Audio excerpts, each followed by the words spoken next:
Seriously. I mean, we've got a green box, we've got a live counter. That usually means we're live. I don't think we Might as well necessarily then, yeah. need to refresh furiously. Yeah, but it's a tradition at this point. Yes, hello everyone. Yes. Welcome to Saturday, November 13th, 2021's episode of The Paradox Hour featuring The Promise Neverland. As always, we are your hosts. There's Mel and Jack. Hello. Hello there. And it has returned. We thought we could creature. escape it for a while, but it remains in the corner, lurking menacingly. And I mean, Fuzzy, it's especially mic is cutting out here and there. yeah, it's especially because I'm on my phone. It's like there's only so much I can do. But it's especially fitting, that you are a duck with a knife, considering the series we are talking about today. There's a lot of dead children in this series. A lot of dead children in the series.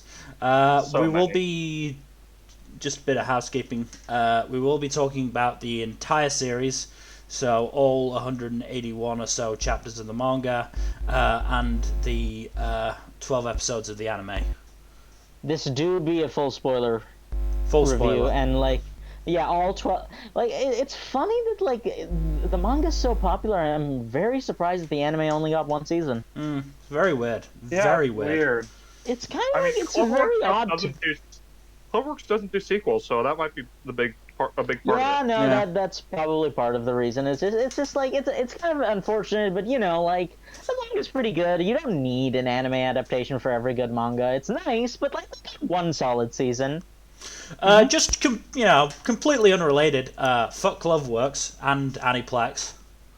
Oh yes, no, I agree with that sentiment, though it has nothing to do at all with The Promise Neverland. I mean, we can do it for fucking, can do it on behalf of Wonder Egg Priority, because, they fucked that up royal as well. Wonder Egg Priority, how much of the problem was, the studio, and how much of the problem was the writers? I'd say, about 60-40. Yeah, I would. Studio. Unless it was an in-house production with in-house writers, in which case it is entirely the studio. No, it was not an in-house writer. It was a guy who writes exclusively for live-action live-action soap opera stuff. And I think he has a manga or something. And people really didn't see it coming? No, people saw it coming. He has a history. We just hoped that, based on how the series was going so far, that he wouldn't have as much control. So this was a domestic girlfriend situation.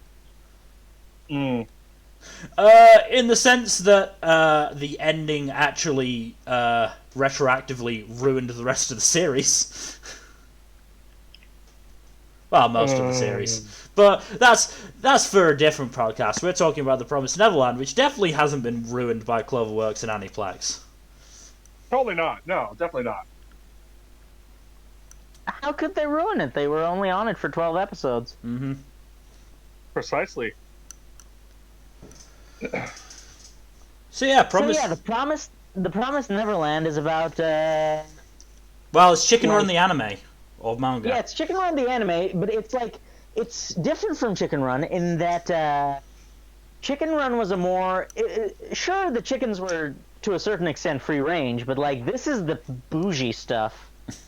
Right? The kids in the Promise Neverland, they're the posh, organic, free range, they're the equivalent of Kobe beef, or Wagyu beef, or whatever you call it. Yeah. Yeah. They're the fancy stuff. Very fancy stuff. They raise them with love so that they taste better. I mean, you murder them. That is the secret ingredient in so many recipes. I do find it kind of funny that it is explicitly a factor in this series that the secret ingredient is love, and love actively makes human children taste better. Yeah, for demons that is, not for other humans that we know of. Oh, wow! None of those coward humans ever gave it a try. Well, no, because it's a proven fact that stress hormones negatively affect the taste of the meat. Mm-hmm. So, like, there's no reason it doesn't apply to human meat. You're also reminding me of the fact that when the Promise Neverland anime aired, Peter was like, "Look at this! This is so anti hunting and anti farming." I'm just like, "Oh, you don't know. Later on, they end up killing a lot of animals for their own food." In fact, it's pretty pro farming. It's not pro farming. It's pro hunting. Pro hunting. Yes, it's pro hunting in in more of the ancient spiritual way. Mm-hmm. I mean, we all know that PETA is a bunch of idiots, so... Yeah, but, like, I will say... I take offense to one of Hannibal Lecter's dining choices, which is one of the more iconic ones. Liver? Yeah, no, liver with fava beans and Chianti. I don't drink, so I can't speak to the accompanying beverage. And I depending on the depending on the preparation of the liver, like, usually it's not my thing, but, like, depending on the preparation, it can be pretty decent. Like, it's got a unique texture, and I think the flavor is a detriment more than anything, so you kind of gotta spice it up like that. I don't like fava beans, is the thing. So I honestly didn't expect to be discussing the Promised Neverland from the point of view of the demons. I mean, it's not as it occurs in the later parts of the series, it's not like the common demon is exactly evil. Which is kind of a point that's made, right? It's like... Yeah. Mm-hmm. Anyone not actually involved in the farm process is actually not that bad. Yeah. And, like, there's... Okay. I'm playing devil's advocate here. I should note that this is not related... Yes, I'm playing demon's advocate here. I should note that this is not relevant to my own opinions. I do not think you should raise children as cattle. I should just put that disclaimer out there. Mm-hmm. But playing demon's advocate for a minute. I feel like the ethical qualms are different regarding the mass-produced cattle children versus the free-range bougie cattle children. Mm. It's an interesting discussion to be had, isn't it? You see where I'm going with this, right? Because, like, the cruelty came from the fact that these children were, raised with love and then eaten unceremoniously. Yeah, but, like, it's implied that the mass-produced ones are, like, they're effectively brain dead, right? Like, they're pumped full of so many, like, drugs that they don't really ever develop a sense of self from birth till death. So it's kind of like, while the idea of, like, snuffing out that potential is certainly morally not okay, it feels like an argument can be made from the demon's perspective that because those children were kind of like... Demons destroyed them, but because those children didn't really have a sense of self, they were vegetables, essentially. So I guess what I'm saying is the demons could probably make an argument that they're vegetarian if they only eat the mass-produced stuff. Yeah, but the demons don't like their vegetables. Yes, therein lies the problem. Mm-hmm. Which, like, I love how we're calling them I've had fresh, like, organic, like, or not organic, but, like, free range meat in comparison to, like, the mass produced, like, cruel stuff, and I'm just like, there's a noticeable difference in taste. But, like, at the same time, they are beings with the potential for full sapience that is actively being snuffed out.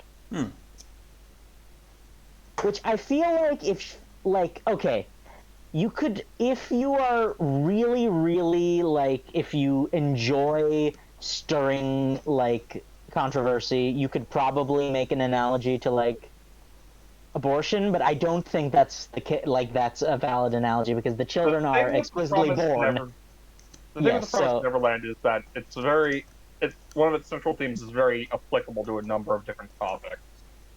Like, it has a lot of applicability to it. to be fair, there is a lot of applicability to the idea that murdering children is bad, y'all. I mean, well, yeah, obviously. See, when you said I mean like that, I thought you were going to, like, rebut me. Well, yeah, no, murdering children is bad, obviously. Is there a but Like, there? No, unless the they're a demons. little The shit. demons kept eating them. Whoa! Okay, then. That must be a pretty, like, popular cut of meat, all things considered. You have But, no, like, you no, it genuinely have no idea what I'm thinking about because you haven't watched the show. But there is something going through my head. Oh, What show? Taskmaster. see, No. I was thinking of Brooklyn Nine-Nine. Don't do Oh, what's kids, that? that's a rule, but it's negotiable if the kid's a dick. I mean, if we're talking about eating kids, what about Caleb the Cannibal? Oh god. Look, he is evil. He's just affably evil. We shouldn't confuse, like, Pimento with Caleb. Because one of them is just, like, chaotic good. The other one is more, affably neutral evil. I would not put Pimento as chaotic good. I would lean towards chaotic neutral, if anything. Yeah, but, like, he mostly causes harm to bad people. We are very. He's much very literally. off track here. You literally quoted him saying he would kill a child if they were a dick. Guys, we are very off track. I know, but I have to make this point.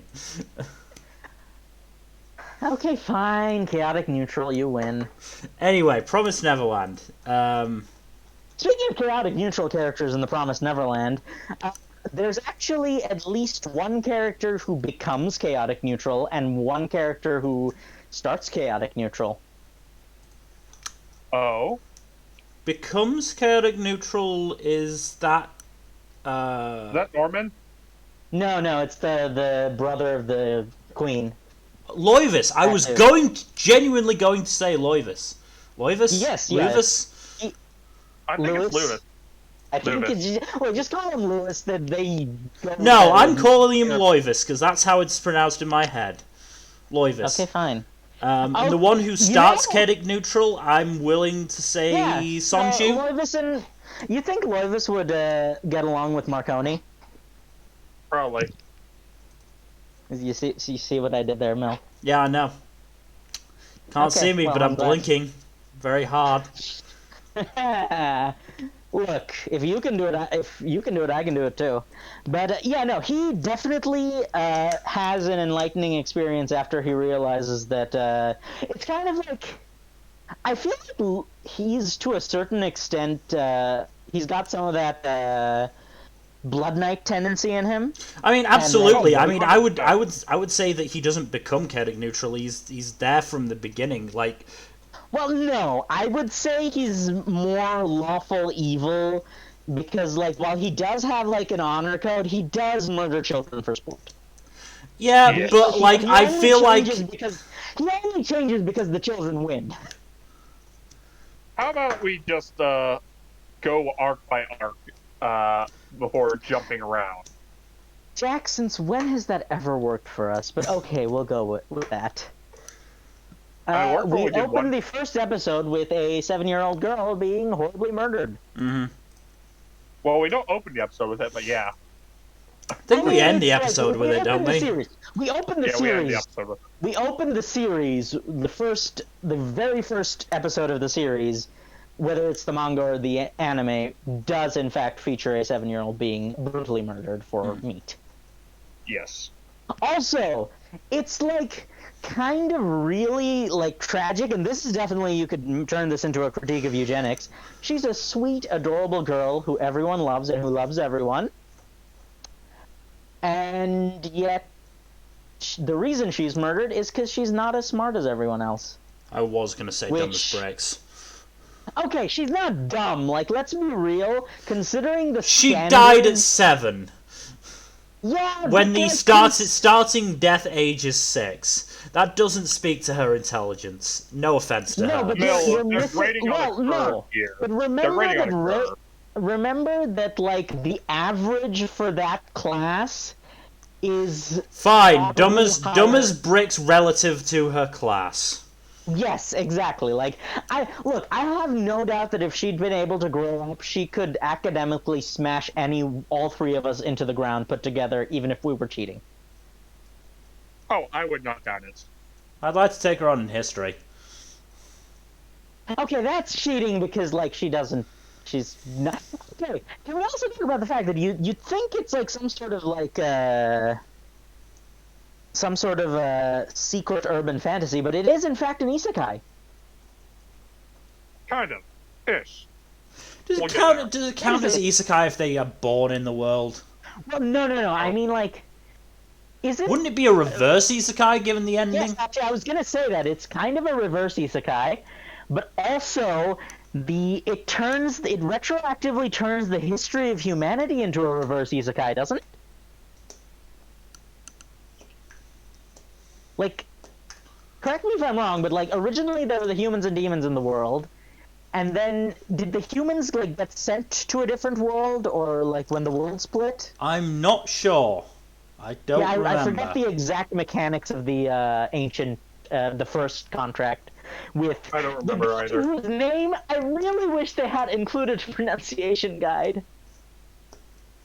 What pronunciation are you struggling with now? The name of the god that's spelled with weird Unicode characters. Oh, they don't the fan nickname is Scribbles. The apparently official one is just the One. Like, do they ever actually speak the god's name in, like, the anime, or did even the anime team not get a pronunciation The anime apparently guide? just showed it in a single shot. There was a single still image, and that's it. Yeah, it's kind of awkward, huh? Yep. Let's just call them Scribbles. Yeah, Scribbles works. Okay, Scribbles is very much true neutral, isn't he? Yeah. Oh yeah, he's a jackass genie. Oh no, he's not really a jackass, is he? He's like very much a direct... He's a rules lawyer. Yeah, he's not a rules lawyer, I would say, because that has a negative connotation. He's much more neutral than that. He tells you, you give him his wish, he tells you the price. If you approve, then the contract is sealed. It's more like, literal. Yeah, he's very literal. It's a very straightforward process. Like, he's not attempting to deceive you. It's just that, like, you have to agree to the price, but he sets the price. Yeah, we're getting ahead of ourselves. Again. Yeah. So the Promise Neverland is broken up primarily into 3 main arcs and 2 interlude arcs between each of the main arcs. So the first main arc is the Gracefield arc, which is just an escape arc of the kids breaking out of their orphanage / farm. So let me just put this in there quickly for those of you who may not be as familiar with the series, in which case I'm wondering why you're watching a full spoiler podcast. But this series undergoes a lot of genre shifts. Mm. Oh yeah. Right, like not in the way that like a lot of series undergo genre shifts, in that they just are kind of all over the place, but in that it very concretely, as the characters grow older and go out in the world, changes the scope of the genre. Because, like, the Gracefield arc is very much a sort of suspense thriller arc. Yeah, that tracks. Okay, Fuzzy, the world was just split into 2. Okay, so it's technically reverse isekai for the ending, but it was not initially an isekai or a reverse isekai. Yeah. Which, that's kind of interesting, because, like, that must be a large part of, like, okay, here's a question that is completely irrelevant to the mate of the series, but it is an interesting world-building question. Where did the fossil record come from? Probably something that Scribbles kind of split the difference on between the demon and human world stuff, and just wrote backwards. Right? Because I have to there's imagine one plan to start with, and he probably just split the difference. But, like, I'm actually, like, very curious as to, like, the limits of Scribbles' power, because, okay, he split the planet, but, like, are they in the same universe still? We don't know. That's yeah, never so okay, so here's my pet peeve with a lot of series like the Promise Neverland, which are primarily character-driven series. I'm sure I'm going to have this problem with the inevitable end of the Dresden Files as well, but the problem I have with character-driven series is that once the character story is over, even if there's interesting questions left to answer in the world, they're often left unanswered, and that's very frustrating to me. I'd really like to know, like, the deeper mechanics of how the world split happened. But I understand, this isn't that kind of series. It's very much a character-focused series. It's a story about, like, the kids, first and foremost.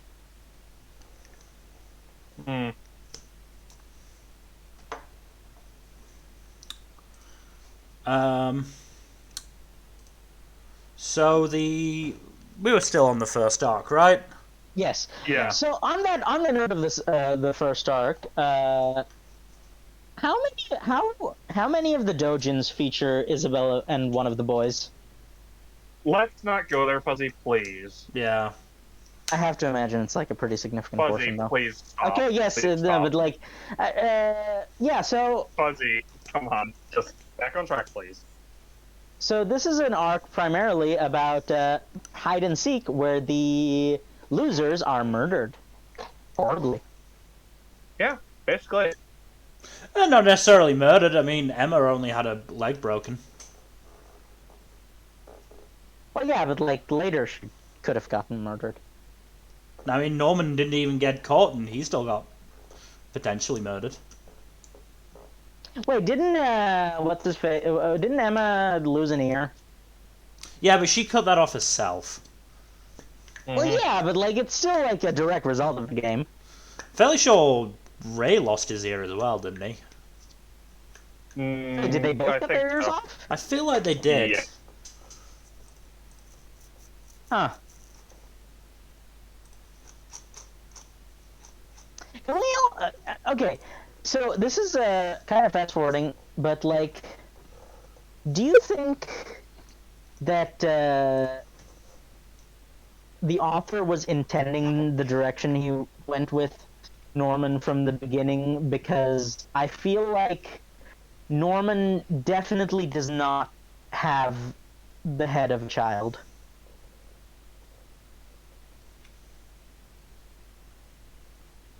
But at the same time, he also doesn't have the head of an adult, so it's like he looks kind of uncanny valley in either form.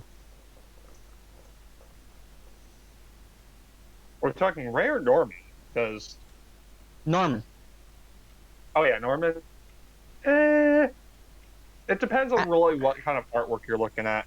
I know, but like in the manga proper, a lot of the panels in the later part of the series featuring Norman don't look right, if you know what I'm saying. Kinda. I didn't pay as much attention to the artwork as I did with the dialogue. I tend to hyper focus on little things like this, but yeah. So yes, I feel like Emma is kind of an interesting example, and you don't see it as much early in the series, but she is very much an interesting example of a character who is both deeply flawed, but like the character flaw is still that it's like so I find characters like Toru from Fruits Basket and Emma difficult to categorize because I feel like their character flaws are almost the equivalent of humble bragging. I wouldn't agree entirely. Well, It's like a okay, lot of Toru, you can make an argument, fuzzy. huh? Please let me just Yeah. continue, please. So, I don't really agree with that because a lot of sins and a lot of flaws in general are basically positive things taken to an extreme. Pride is just confidence taken to an extreme. Uh, Greed is just prudence. Is just like fiscal responsibility taken to its greatest possible extreme of going well past like just wanting to save money, keep a reasonable amount of money, and just wanting to hoard all of the money instead. You get what I mean? No, I So understand. I totally get where you're coming from with that. And I think that an argument can be made for both those characters that that is indeed the case with them. I sometimes feel like so. Okay, you could probably categorize it uh, as like this.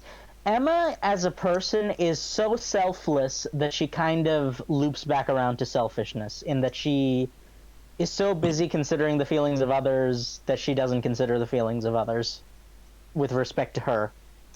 mm-hmm. It's very much the self-sacrificial person who Yeah, it's doesn't very have much the any self-sacrificial archetype. I'm like I always like don't know how to react to characters of that archetype because it's like it's not that they're very likable characters, but it's just it's very difficult to really. I find it difficult to relate to characters like that, I guess. That's fair. It's not really a common. Well, no, it's actually a pretty common trait in It's people a who pretty have like common low trait, especially in self-esteem. like shonen protagonists. I mean, it's also a common trait in real life people who have low self-esteem. They put others others benefits and others just well-being above their own. Like they're Yeah, been there, done that, not fun. yeah, as Uh, have I. yeah, so it's kind of just like I don't know. Maybe it's even more uncomfortable for me because it hits too close to home on occasion. That I feel is like that's entirely one. possible. Though I feel like Emma doesn't really suffer from a lack of self-esteem. No, that's not really her big flaw. Her big flaw is just like, as you Yeah, said, she is very selfish in her selflessness. right. Yeah, she doesn't consider how others feel about her selflessness, and like the fact that Mm-hmm. even though she's willing to make sacrifices, the others don't necessarily want her to. Mm-hmm. So like, yeah, I guess like what I'm trying to say is that it like a lot of the Emma sections were kind of difficult for me to read simply because I can't really either like the character makes me uncomfortable for the reasons stated above, right? Like that's kind of just how it is. I feel Meanwhile, she's still probably one of my favorite anime/manga protagonists. Well, I'm with Mill on this one. Like, oh, she's I a love great Emma. protagonist. I just like I can acknowledge that while still acknowledging that she makes me deeply uncomfortable. I mean, I just from the like escape from Gracefield stuff alone, like the fact that she starts off as easily the like worst at strategy of the trio, and then ends up coming up Mm-hmm. with basically a foolproof plan to get away. Yeah. Like she actively To be improved fair, she herself in that didn't. sense. That is true, though. It should be noted that she was very much. It was very much a collaborative effort. I mean, obviously she didn't do everything by herself, but she No. I mean the planning process. I understand that like she came up with the final strokes of the plan, but I feel like she. I don't know. I feel like a lot of the discussions. I'm not gonna say they give her too much credit, but I feel like they don't give like Ray and Norman enough credit a lot of the time.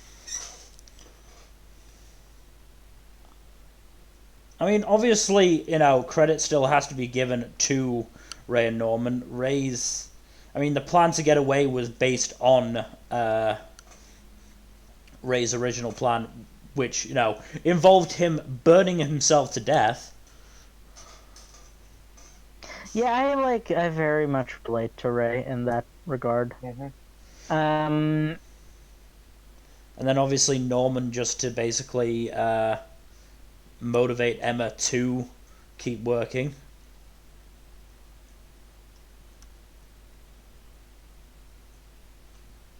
Yeah. I really like the protagonist trio, honestly, because they have a really great dynamic with each other, and they foil off each other really well. Mm-hmm. What with Norman you know being... what's kind of a... go ahead, Jack. Norman being kind of the more intellectual one, Ray being the aloof one who is also kind of a little shit, and Emma just being the sunshine person who is they can be horribly unaware of her own terrible lack of self-preservation instincts. They can be split up into the three categories. Norman is just the straight intelligence. Ray is the wisdom, and Emma is the athleticism. Emma's charisma. Emma has 20 in charisma. She's a bard. She's a goddamn bard. On the subject of bards, though, you know what's kind of interesting to me, and I think it's a very refreshing change of pace, given the general pitfalls of the genre. It's an absolutely zero romance series, because the author acknowledges that the Westermark effect exists. Yeah. Yeah. The Westermark's effect being... And basically, people who are raised together up until about the age of 6 regard each other as siblings and don't really feel romantically attracted to one another. So, like, that might be a big part of the reason why the whole childhood friend thing doesn't always work out, because they were raised together too young, and so at least one of them does not really conceive of the other as a romantic interest. It's kind of like it's basically the genetic anti-incest feature. Yeah. To a certain extent. But at the same time, it's also why a lot of the whole "but we're not blood related" thing doesn't really make sense, because even if the thing about the Westermark effect is that even if it's kind of a double-edged sword, because even if you're not blood related, if you were raised together at the appropriate age, then just from a psychological point of view, you're highly likely to just consider each other siblings. Whereas even if you are blood related, if you're raised far enough apart at the right times, then well. Yeah. And that is assumedly how there was so much incest among royalty, historically speaking. Well, to be fair, with royalty, you kind of have to lie back and think of England whether you want to or not. So it's I feel like affection doesn't apply in either case for royalty, whether they were raised together or apart. It's not untrue. Historically speaking. But yeah, whatchamacallit. Yeah, no, there's no real romance in this series at all, which is really nice, in my opinion. Oh yeah, it's great. Yeah, shippers can ship all they want, but the series itself does not have it. They're all siblings. They were literally raised together from birth.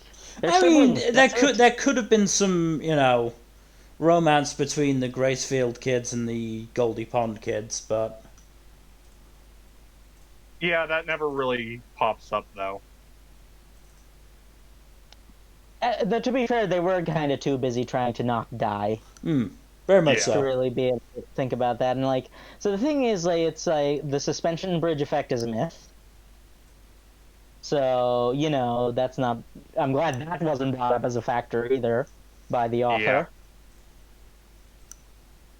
Yeah. Honestly, the author... Suspension bridge theory? Suspension bridge effect is that if you and a person are in danger together, then your body misinterprets your stress response to danger as arousal. Specifically if it's a person that you could possibly feel attraction to. Yeah, that's kind of Like, used as the justification, or like that's often a plot point where in like the rom-com shenanigans, characters try to engineer the suspension bridge effect, or that it just happens, but it's like that's all, it's a myth. yeah, it doesn't really happen. Quite frankly, the author, despite writing a fantasy series about demons and gods, is pretty closely sticks to the psychology aspect. The only place where you can make an argument that he really uh, goes full on into science fiction / fantasy is the fact that Ray does not have infant amnesia. Yeah. But I feel like you could probably justify that with some sort of like breeding genetic Yeah. optimization shenanigans. I mean, they're all super babies.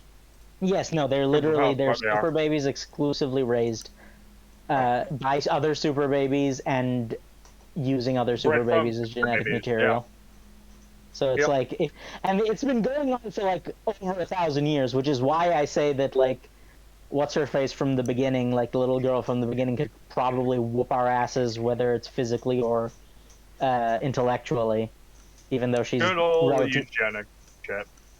Yeah, and just because it's horribly, horribly wrong, both morally, ethically, and in every way you can imagine, doesn't mean that like selective breeding doesn't work.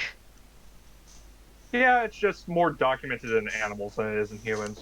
Exactly, like, and We the have a lot more examples of the opposite, where selective breeding has bit us in the ass because it usually involves incest. I mean, to be fair, us plebeians don't really have to worry about that. True.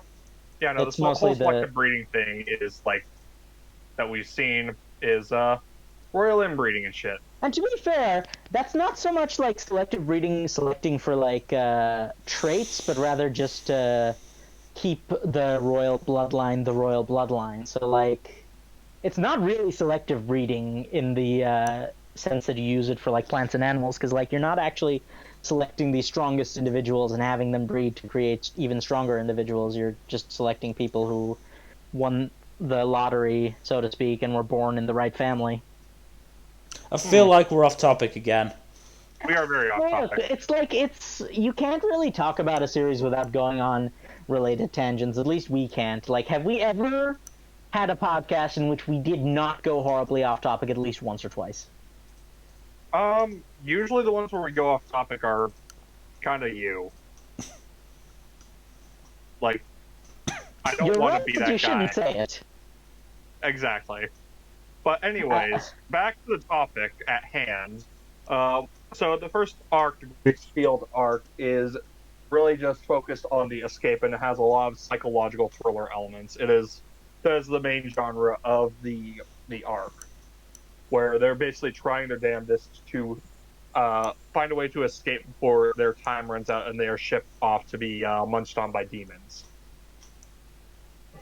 That's the base premise, and that is the arc that is covered by the anime. The first, well, yeah, no, the all 12 episodes of the anime cover the Gracefield arc. Can we agree that the real MVP of the Gracefield arc is Phil? Phil's an MVP, yeah. He barely does anything, and yet he's just such a meme.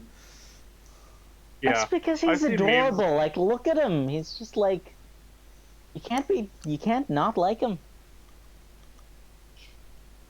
His mouth is a 3. It's like it's not like the vertical 3 in which is kind of like cheeky. It's the horizontal 3, which is just like Otter or cat. Well, okay, the horizontal 3 has some connotations that. Okay, but anyway, so long story short, they decide to leave the young kids behind who are not at risk of being eaten anytime soon, which is probably the smartest compromise they could have made. And actually, that did make me respect Emma more as a character. The fact that she was willing to like. It is the pragmatic decision because, like, Yes. when they're like 4 or younger, they really can't be of any use. And it'd actively be a burden at that point. And at the same time, they would still be safe. either way. So Yeah. They'd be a lot safer sticking around. But yeah, so are we going to talk about the character of Isabella at all? Like, Isabella now? is such a fantastic antagonist in the first arc. She's not only a great antagonist, she's also a very fricked up character that to this day, I cannot really understand how I feel about her as a character. She's such a phenomenally well-written character overall. She's incredibly well-written. That's why she makes me so uncomfortable. Yeah, no, like, I don't think I've ever seen a character as nuanced and complex as a just like an antagonist who does almost no like actual physical antagonism to the heroes. Okay, yes, calm down. Sorry, my dog is being a dog. Yes. Like, she only actively, like, physically opposes the heroes, like, once or twice in the entire arc. Well, that's the thing, isn't it? Everything else is psychological. Yeah, that's the thing, isn't it? That's what makes her so much more terrifying, is, like, the reason, I forget her name, but the lady who comes in, Krona. Crone. Is it not Krona? No, it's Crone. You sure? Yeah, but look, we don't know how pronunciation works in general, but, like, it's even more... Crone. It's like, the problem is that, like, when you have, like, a non-English work of media that uses English names, things kind of just go all over the place. But yeah, she's very much a more physical participant, right? Like, that's kind of her shtick, and that makes her, honestly, a lot less scary. Because, like... She's still pretty creepy, but, like, Isabella has a number on her. Yeah, no, like, it explicitly, there is a showdown between her and Isabella, and, like, like, Isabella very much conclusively takes the win there. Yeah, she does so without, like, doing lifting any a finger. Actual... Yeah, she just straight up intimidates her. Which is just amazing. And then later in the series, she's packing heat. Yep. I'm talking fully automatic weapons. I feel like that probably awakened something in a lot of people. You say that like she hadn't already. Okay, no, I feel like Isabella awakened something in a lot of people. Yeah. It's not, I don't necessarily know how to feel about it. You know who else probably awakened something in a lot of people? What? The Queen. Let's get to her when we get to that arc. Yeah, but I'm not wrong, am I? Anyways, going back to the arc overall, the build-up to the escape and the escape itself are just really well done. Like, it's really, really difficult to have... I don't really have any criticisms of the Grace Field arc.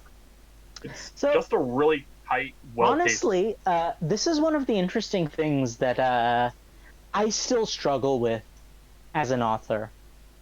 And it's one of the most difficult challenges that any author has to face, is writing highly intelligent characters who are, in all likelihood, much more intelligent than you as an author. Oh, yeah, no, that's extremely difficult. It is extremely difficult, and I feel like the author of Promise Neverland pulled it off pretty well. Either that or he's some sort of super genius, but, like, I feel like he would not necessarily be working at Shonen Jump if he was. Yeah. But, yeah, so he did that really well, and to the point that, like, they genuinely, it is a battle of wits. Like, I understand that if you know the circumstances in advance, that it's easier to, like, display intelligence, but, like, I do think he really properly made it a battle of wits that did not rely on some sort of Deus Ex Machina, because a lot of the time, authors that try to do a battle of wits like this kind of just have to fill in the gaps with like lucky coincidences, and I feel like if anything, there were actually things that went off plan that they adapted to, as opposed to having lucky coincidences that allowed them to. I mean, for succeed. example, Norman getting shipped out. Yeah, I think one of the things that helped in the favor of that is the fact that for all their intelligence, they are still children, and they are limited in what knowledge they possess. And they're not packing heat yet. Yeah, they're very smart, but they don't have all the knowledge that a person in our day and time would have. It's not necessarily knowledge; it's like experience to a certain extent. That too. When they're up against Isabella specifically, but also, can I just say, those are mitigating factors. Yeah. Yes, can I just say, it's a lot. I agree, it is much harder on them, and the reason I say this is because those kids get scary when they have access to automatic weapons and explosives. Yeah. Like, good lord, I now understand why they didn't give them even like improvised weaponry in the initial arc, because they would have just gone to town. Do we also, would have probably escalated the stakes too much if they'd like used improvised explosives and stuff. Yeah. Do we want to move on from that initial arc, because we are about 45 minutes in? Yeah, we should. Because of all the tangents. Okay, Jack, I get it. I'm sorry. Also, this is from apparently a fact. The Queen's brother's name is pronounced Levis. I would not have expected that. It's like a middle ground. Anyways, the arc between the arc immediately following. I want to say one last thing. Okay. Emma tries to sacrifice herself because she's excessively selfless. Ray tries to sacrifice himself during the escape plan because he just wants to die. And I can definitely say which one I find more relatable. No, Ray's whole thing is that he is known, maybe not from day one, but how old was he? 3, 4? He was like 3 or 4 years old. Yeah. No, but like he explicitly remembers the song Isabella hummed to him when he was a fetus. No, he remembers everything, but he didn't. I'm not sure exactly when it was that he realized. He didn't put it together until later on. Yeah. Right, we forgot to mention. For those of you who didn't put this together, and I can understand why, because it wasn't ever explicitly said outright, even though it was. They hit you over the head with it, but they never said it outright. Ray is Isabella's biological child. Yep. And has say it at one point, but yeah. And has a photographic memory. It's not just an eidetic memory. He has like an eidetic memory from before he was born. He literally remembers everything he's ever experienced in his life, which is kind of a nightmare. Oh yeah. Does 28 say exactly when he figured it out? But yes, while Mill does his job as our resident fact checker, our anime historian, if you will, the next arc is they realize they're not in Kansas anymore, or at all. Yep. I don't know what this arc is called, but I like to call it the wilderness survival arc. That is pretty much the most accurate depiction of it, in which they learn. So they were under the impression that it was an urban fantasy series, as we've stated, that demons existed in the same world alongside humans and somehow were like in the underground. Then they go outside of Grace Field and find that, wait a second, this isn't Earth. At least it's not the Earth that's talked about in our books. Because remember, they do have a very wide selection of books up till the year 2015. Yeah. Apparently some crap went down in the year 2015, which we are not privy to as at that point in the series, but... I mean, I think Is it that hard to think what they might have done? Was that when Peter Rattray was horribly murdered? Anyway, so they meet the first and possibly only friendly demons in the series. Well, I wouldn't say the only friendly demons. I feel like They're the first, here's the thing: the vast majority of the other demons are, well, the ones who aren't like involved in actually hiding the secret. Like just the regular demons, they're just the victims of propaganda. Yeah, they just think that humans are cattle without feelings. Yeah. For the most part. Yeah. Though there's one very notable exception later on in the series, which is kind of is it that one character's yes. adoptive father? Yes, yeah. Ah, yeah, That's like Aisha's adopted yeah, father. no, she's like one of my favorite characters, hands down. I love her. Yeah, so great. she Also, has some Ray nice figured doggos. Ray figured it out once he was able to read, and then confronted Isabella when he was six. Fair, yeah. Okay, but yeah, so they meet Sonju, and I have no Mujika. idea how. Mushika. I'm not going to even say her name, so I'm just going to call her Demon Joan of Arc. Mujika. Like I said, there's too many ways of pronouncing that name. I am not going to try. So they meet those guys, and they were like, "Hey, we're demons, but we're going to adopt you now. That okay? Well, you don't have a say in the matter." And they teach them wilderness survival. Demon style, because like wilderness involves things that are also demons, but like of an animalistic varietal. I find, you know what's funny? Demons are kind of like Deadpool. Kind of. They're like, there's surface level similarities. They are kind of basically a mass of cancer-like cells, in that they're very irregular and like prone to mutation unless given specific structure in the form of eating other things and then assimilating their. Basically, demons eat people so they can be people. Mm-hmm. Yeah. So demons assimilate traits of what they eat. Yes. To a degree. They really are what they really take. You are what you eat to the next level. Yes. So and as a result, one of they eat humans to maintain intelligence. Yes, the big thing they gain from humans is sentience. Yes. Well, sapience, sentience. I don't know the difference. Sapience.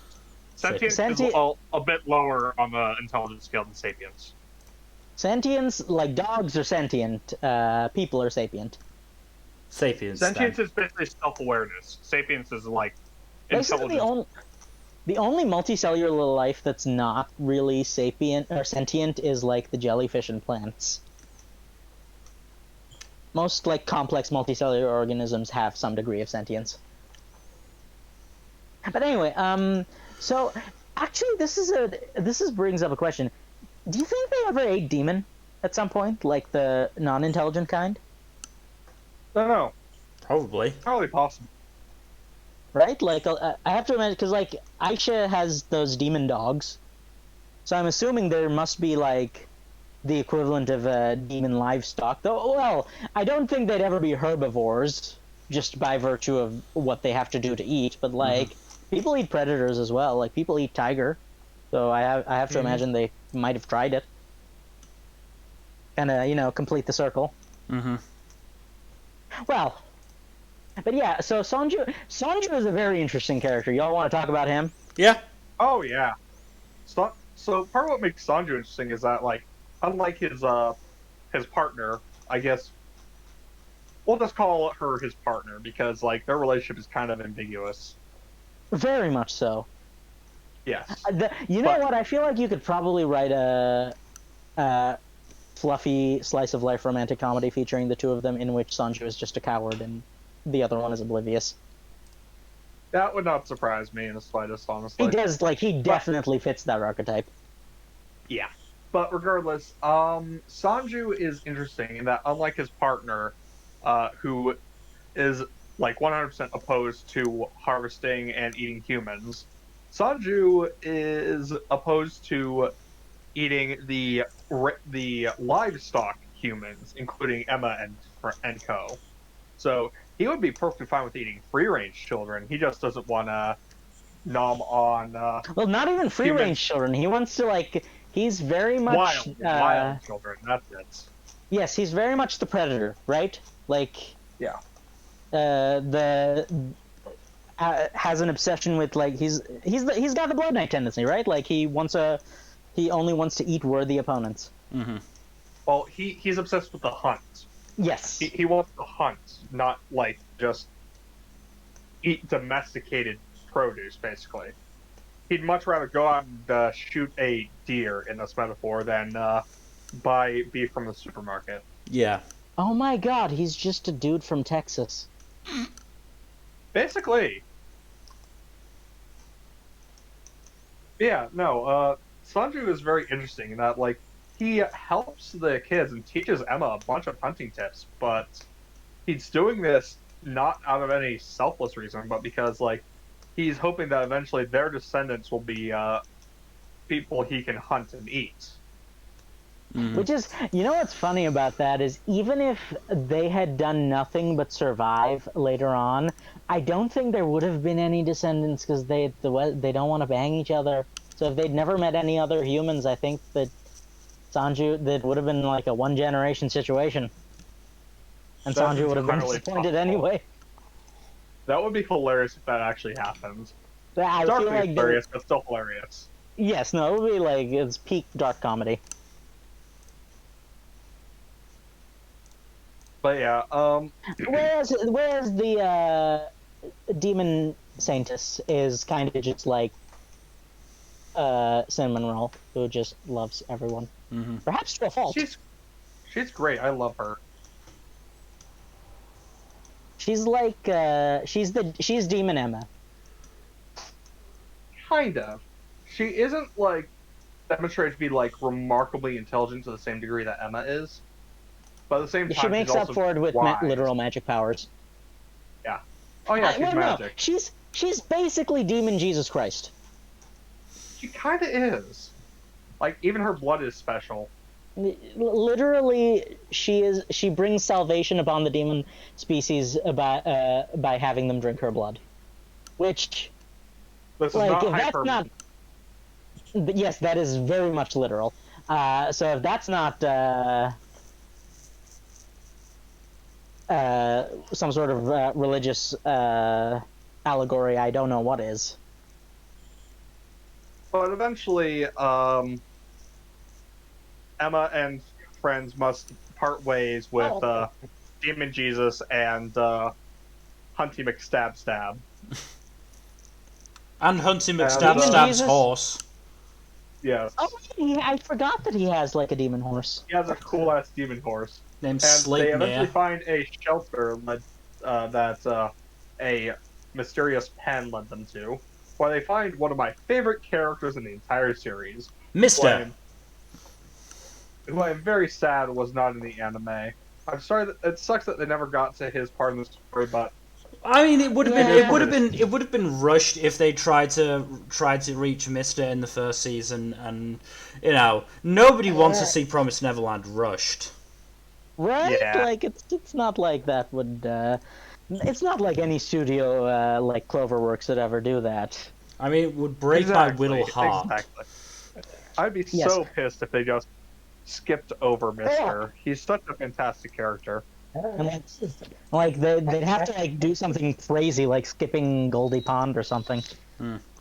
Speaking of which, Mister's appearance leads into Goldie Pond, but there's a bit of time in the bunker that he's been squatting in for the past decade and change. 13 years, I believe it is. That tracks. And also, he's back in Heat. Oh yeah, there's a bunch of weapons there. Oh bunch of weapons. You know, speaking seriously, I think part of the reason that the anime skips Goldie Pond is that it depicts several children using guns, which is kind of we haven't had shows where kids have had guns. Okay, yeah, no, that's a weak argument considering the sort of thing that Japan lets fly as far as violence is concerned. If Japan was willing to let the kids be fucking killed on screen in this show, they surely would be willing to let them have guns. Like, have you forgotten about Gunslinger Girls, a very popular anime which featured children who not only had guns but also, with their adult handlers. Oh yeah, that was an explicit part of the show. I never watched past the first episode, so I wouldn't know. Soul Eater. Soul Eater count had yourself guns. lucky.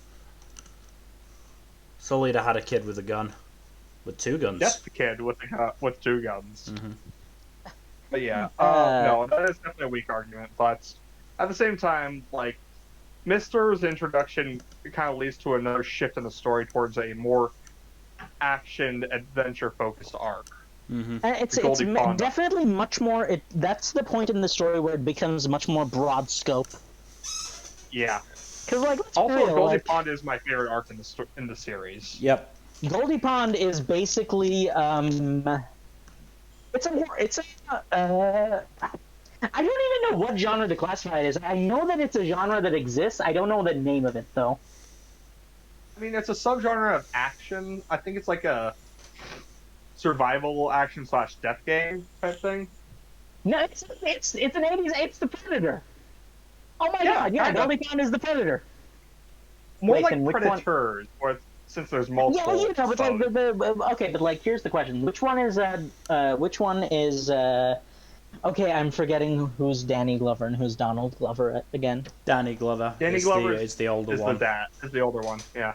Yes. So which one is Danny Glover and which one's Arnold Schwarzenegger of the kids? Emma is definitely Schwarzenegger, and Ray would be Glover. Oh my god, I now am just obsessed with the idea of the Gracefield arc in live action with everyone played by children except Emma, who is played by Schwarzenegger. Like modern day Schwarzenegger too, not like young Schwarzenegger. Just like old man Schwarzenegger in an orange wig. That would be honest to God hilarious. Yeah, now just imagining the kids just swarming all over Schwarzenegger and using him as a jungle gym. I'm pretty sure they've done that in movies before. Well, they did that in the show that will not be named while Fuzzy is here. So the problem is that there's a lot of shows that describes, and I honestly don't want to hear the name of any of them, so I'll just I'm not gonna say them. Yes, thank you. I appreciate that. Just damn it to me, Mel. I'm curious. But yeah, Goldie Pond is much more action oriented, and it basically revolves around I don't know if it's a distress signal or if it's them following a lead.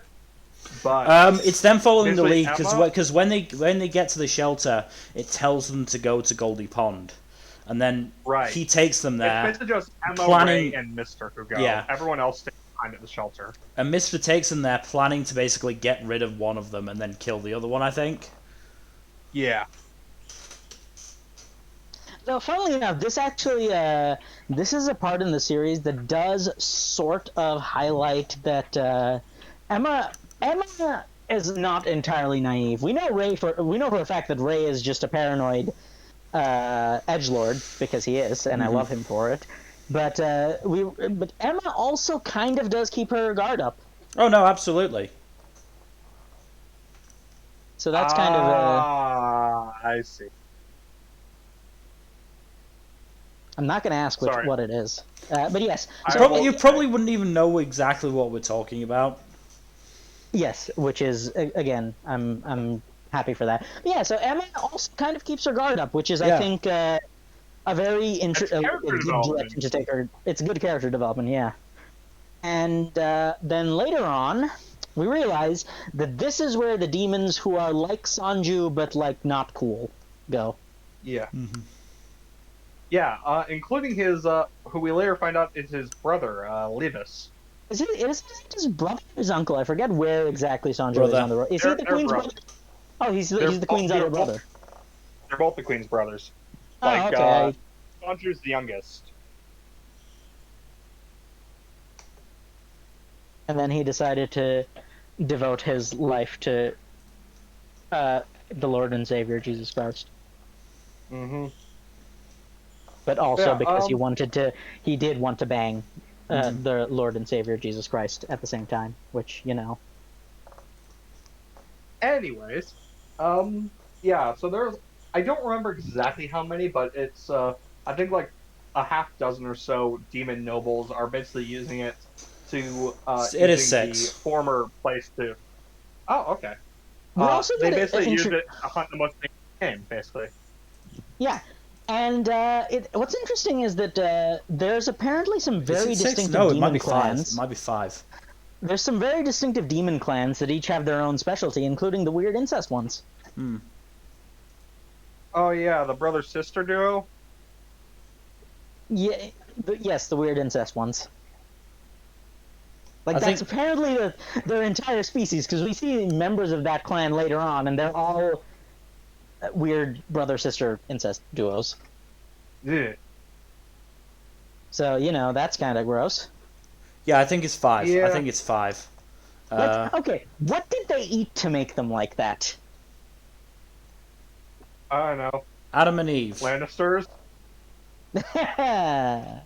Anyway, so yeah, I'm actually blanking on the 5th one because I remember the techie guy. It's Levis, Bayon, Noma, Nos, and Luce. Right. I forgot that Bayon, which is funny. Bayon's the one who owns the place, isn't he? Also, I think it's He's the one who owns the place, and also the most. Luch or Luce. Yeah, Bayon's the one who owns the place. He's probably the most evil of the group. I also just don't want to associate this guy with Luce from Owl House. That's fair. Luce. We'll call him Luce. Who is the token fat demon? Yeah, him and Bayon are probably the most disgusting and awful, but like Luce is more cowardly and Bayon is more bloodthirsty. Whereas Levis is very much, he's got his. You know what? I can honestly, where did they go wrong with the Queen? Because Sanju and Levis are pretty similar in hindsight, aren't they? Yeah, Levis is actually probably the closest thing we have to a Magnificent Bastard in the series, also. I feel like you can't really say that when Norman and Ray exist. Oh wait, no, I can't. Especially since Isabella exists as well. To be fair, Isabella's more small scale, just in the early series. Definitely not in the later part of the series, but in the early series, she's more small scale. True. But Levis is definitely like a worthy opponent type who seeks out a worthy opponent and finds one in Emma. He also is a worthy opponent. Yeah. It's like they do end up respecting each other at the end. Okay, I will say this though. Was his appearance at the end foreshadowed during Goldie Pond? Yes, because I'm fairly sure there wasn't a body there. Correct. Right. I don't think they ever found a body. They don't find his body. Yeah. Okay. They do not find his that body. makes sense. Okay. Yeah. In that case, I'll allow it, because like if it was just like a last-minute addition, then I would lose respect for the author. But because it was forced, like, it's been a long time since I've read the series, right? That's fair. And Goldie Pond especially was is the second arc in the show, so it was a long time ago. Second main arc, yeah. So yeah, I'm kind of just like, I don't remember the little details like that as well as I should. Also, if we're going to be talking about Goldie Pond, I'm going to put up probably my favorite cover, mostly because Emma's Goldie Pond outfit is absolutely fantastic. Does she also? It's a great outfit. So again, I must ask this question once more: is she also packing heat in the cover? She's holding an axe, by the looks of things. I mean, it's close enough. They at least gave her some means of murder. Yes. Yes. I probably have one on my phone where she's got the gun, where she's got like her quad or triple gun. Yeah, no, she definitely starts packing heat later on, especially because like she's explicitly the most athletic of the group, and that does include her like aim and hand-eye coordination, and also she's just strong enough to carry minigun. What's also introduced in Goldie Pond, besides the demons, are the Goldie Pond kids and Lucas, who are also it turns out. fun characters. So it turns out. Oh, sorry. Go on, Jack. Well, Lucas is an interesting character because of his relationship with Mister, whose name we don't find out for a while. Oh, there the it end is. of Gold. Give me a sec. I can get the one where she's packing heat up. But yeah, it is also kind of like. Do we remember where the Goldie Pond? Do you remember where the Goldie Pond kids came from? They're not all escapees, are they? They are, but they came from Grand Valley, not Goldie Pond. Well, you know what I mean. Is like where were they born and raised? Grand Valley. Right. Now, were they actually escapees? I seem to... Yeah, that's my question. Because it was either they were escapees, but they got recaptured and trapped in Goldie Pond, or they were just transferred to Goldie Pond. Okay, Lucas and his group were from Glory Bell. Yeah, Lucas, Mister, and those guys were from Glory Bell. Oliver was Lucas from Grand Valley. Was from Grand Valley. Yeah. Like some of them, I feel like they just sort of stole from the farms. Yeah, I do feel like at least some of them to pad out the numbers, because I can't imagine there would ever be enough escapees to fill out the numbers sufficiently. Though it is proof that, like, Emma's group is not the first group that has attempted the Great Escape. Oh, undoubtedly not. That's kind of what happens when you just raise super babies. Yeah, some of them definitely were just transferred to Goldie Pond. Yeah, I thought so. Though I think most of them were from. I think most of them were from Grand Valley. Yeah. In terms of actual like the transferees, because that might have been the one Bayon was in charge of. Right. So Bayon is like he's even he's the richest of them aside from the king's brother or the queen's brother. Yeah. Right. He's basically the guy who runs Goldie Pond. He owns and administrates it. He also like okay. Remind me if I'm wrong, but isn't Goldie Pond like in a weird place legally? Oh yeah, Goldie Pond isn't supposed to exist. Oh, yeah, okay, it's technically a poaching ground. Yeah, so it's very much though to be fair, I have to imagine that it's one of those things where if there should be crime, it should at least be organized, sort of deal, in which the royal family knows about it and could put a stop to it, but they realize it'd pop up anyway, so they might as well put their own in charge. Right? Yeah. Mm-hmm. So yeah, and basically, tactical monster hunter ensues. Yeah.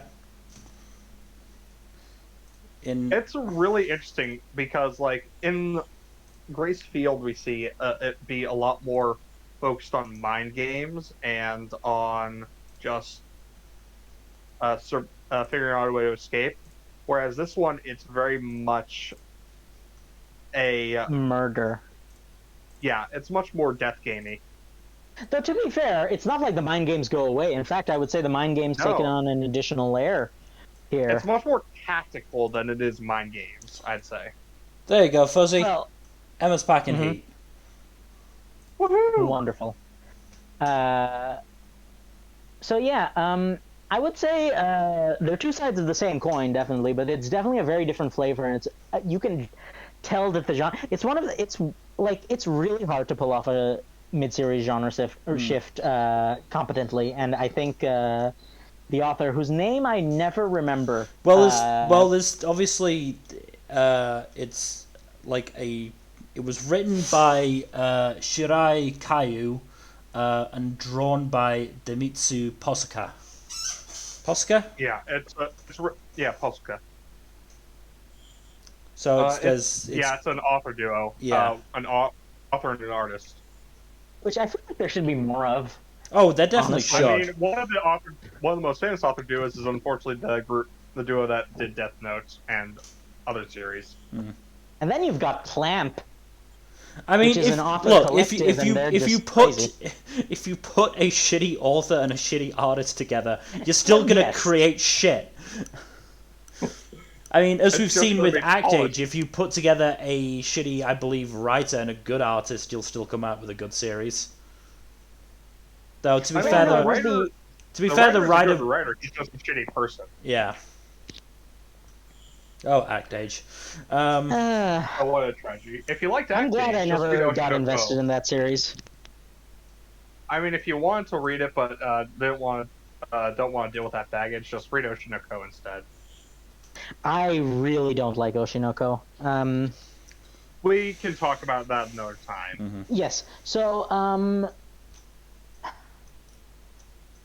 are we like? I mean, I want to talk about, that fucking wham shot of Levis just catching Emma with his fingernails, claws. Because oh boy, is that a fucking wham shot if ever I've seen one. Yeah, Levis I think is it looks like he gets genuinely. fucking impaled. Yeah. Levis is genuinely terrifying, and it's because he's not just... Again, it's the difference between Crone and Isabella. He's genuinely terrifying, but it's because he's not some sort of just maniacal, chaotic, evil monster. Yeah.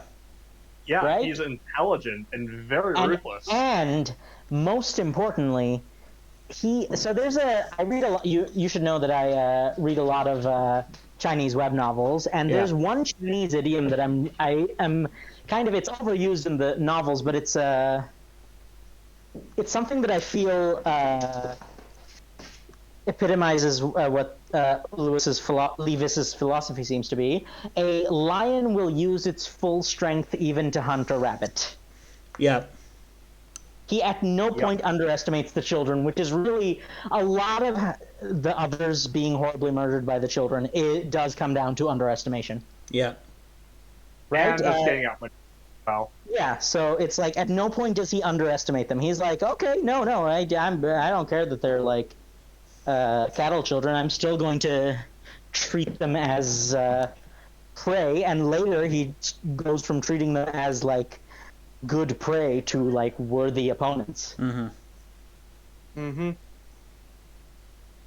I would argue that he even just like speeds up as the fight progresses, and yes, yeah, is like he starts trying, right? Yeah. Yeah, like it's basically like the whole thing with okay, I am not left-handed type thing.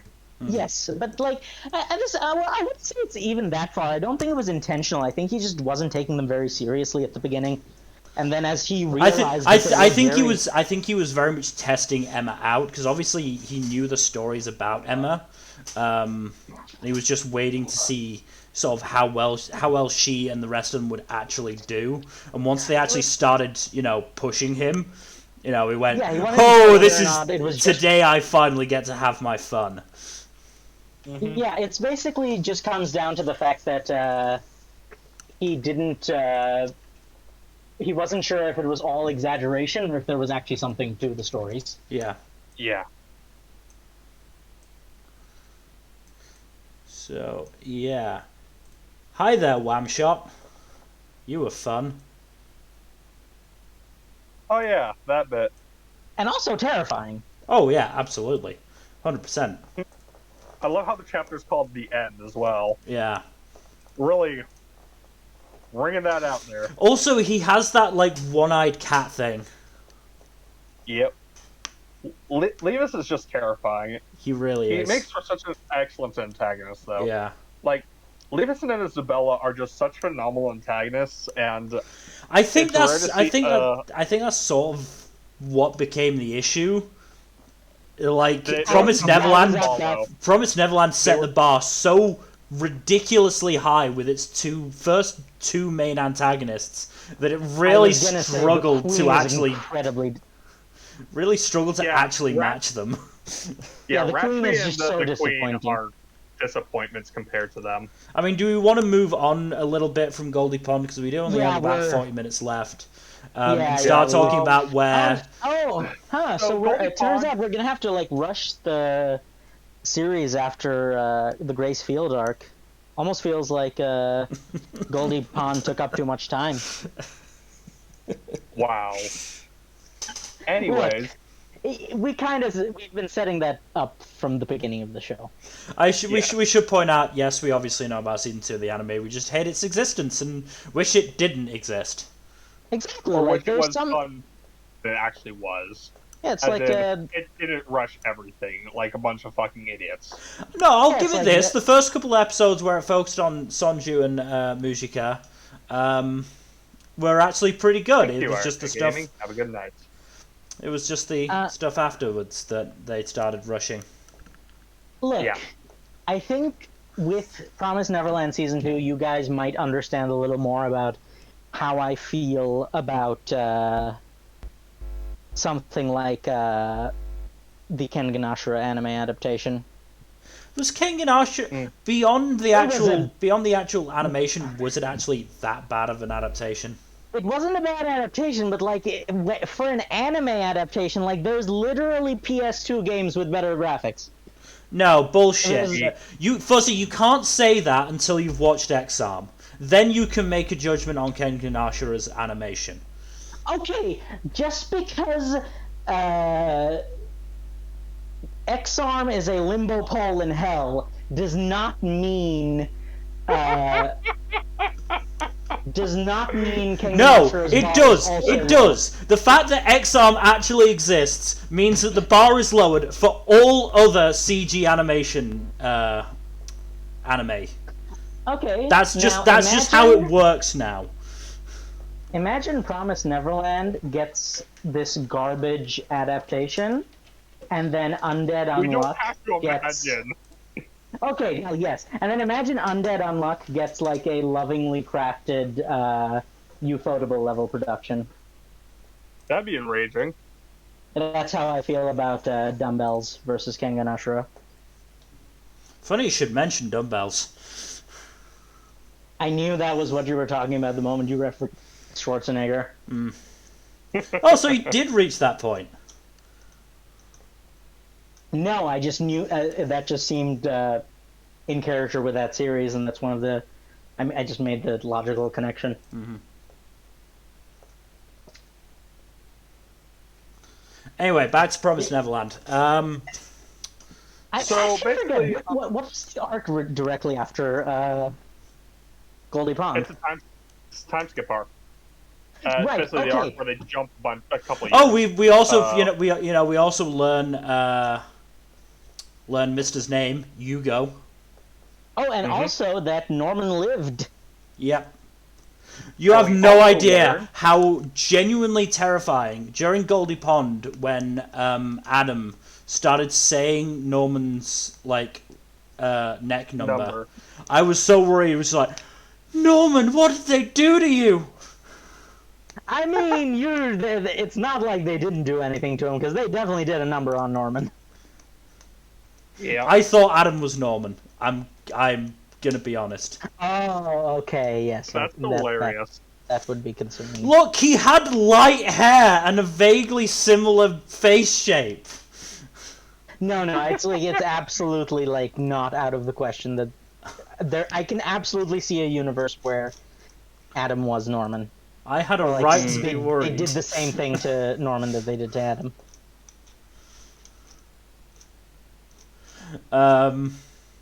So we get the time skip. How long is it?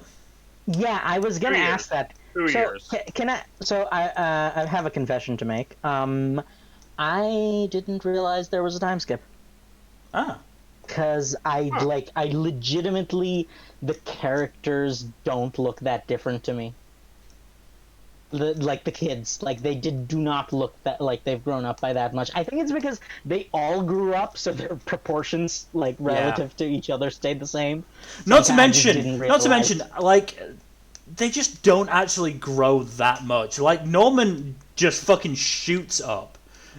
Like Emma and Ray don't actually get that much taller. No, Norman is explicitly an exception because they forcibly aged him up. Yeah. Right? Like, they explicitly pumped him full of so many drugs and growth hormones that they just kind of, they roided him up. Also, I'm fairly sure it was less than 2 years, considering that, obviously 2 years would put Phil at risk. No, he's like a genius. He would not be in the at-risk zone. Though some of the other kids might have been in the at-risk zone, so yes, I can see why. And Emma is only 13 at that point, I believe. Well, she was 12. She was not yet 12, but getting there, wasn't she? She was almost at the beginning of the series. She was 11 at the start of the series, and then I believe after the time skip is 2047. The series starts in 2045, and then the time skip takes us up to 2047. Which is also kind of one of the bigger plot twists in the series, by the way. Yeah. So turns out, based on Okay, so based on the titles of the anime episodes, they escape Gracefield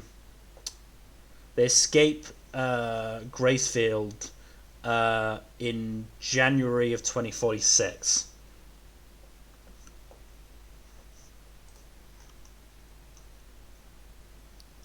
And Emma's birthday is in August. So she would have hit 12 in August 2046. Does that work? So it's before August 2047. No, it's after. Yeah. It's after August 2047, but before January 2048. Okay.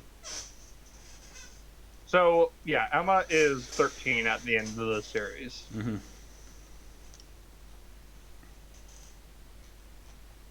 Yep. Yeah, you have to remember. I feel like there's a joke that could be made here about. I feel like there's a joke that could be made here about the American South and 13-year-olds with machine guns, but you know. The South will rise again. Look, say what you will about Sacred Beasts, it's a horribly average show, but it gave me the opportunity to actually unironically say the South rises again on stream. Also, funny, yeah. it did have a pretty... The OP slapped. OP and Edie were good. The ED was also really good. OP and Edie were good. But also, yeah, the most unrealistic part. Okay, but yeah, so basically, they've been searching for the time skip for Scribbles.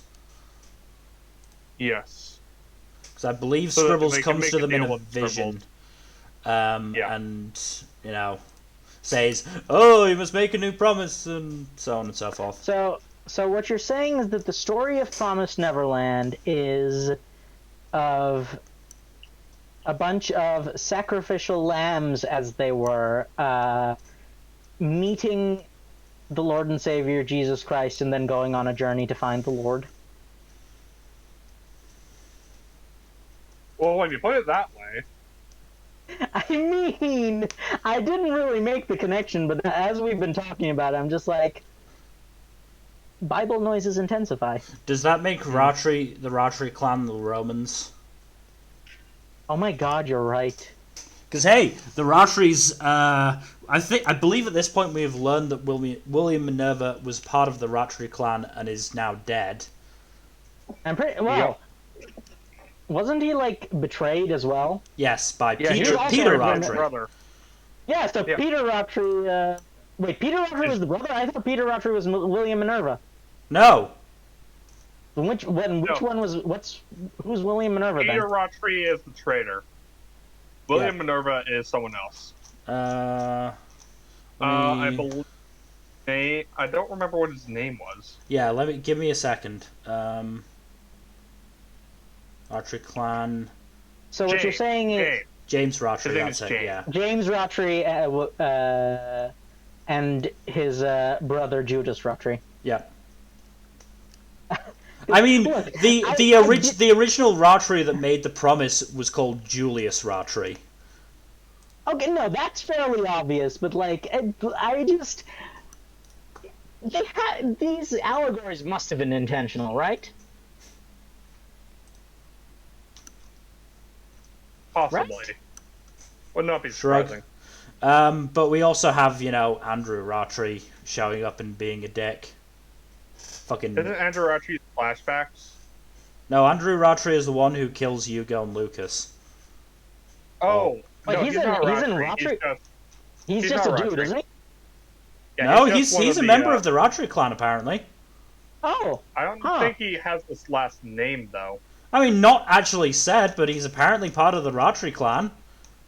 Huh. No, he's one of the servants under the clan. He's one of their subordinates.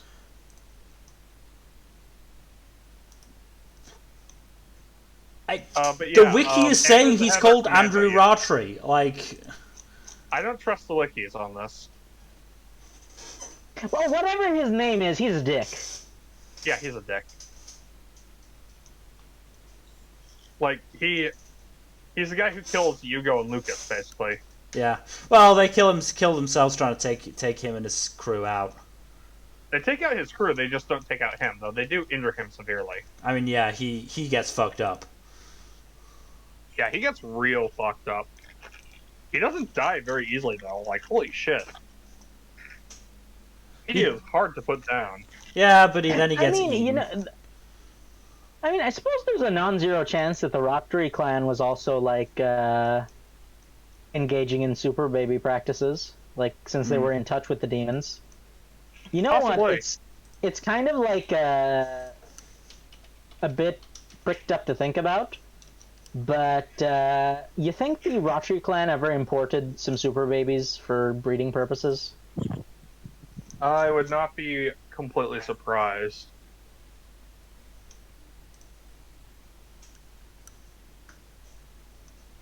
Yeah,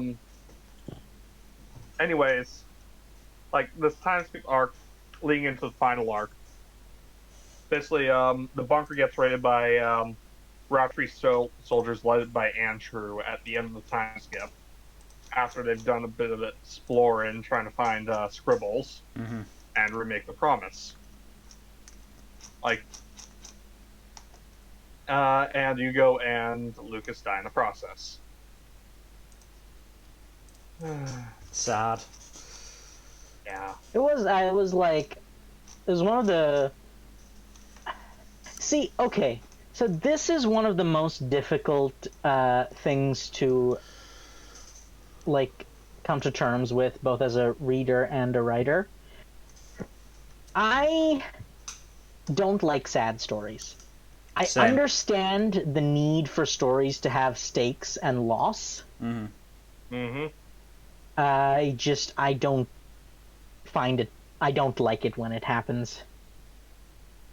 Understandable. Like, few people actively seek out sorrow in their stories. No, I mean, like, it's like I'm the type of person who would be okay with a story where no one of import dies, even if it would mean that the story's stakes were, like, even if it meant that the story... you get what I'm trying to say, I think. Yes. Well, I get you. I am not quite that far, but, like, I try not to read like, sad media if I can help it. Same. You say that, but you watched all of To Your Eternity, Jack.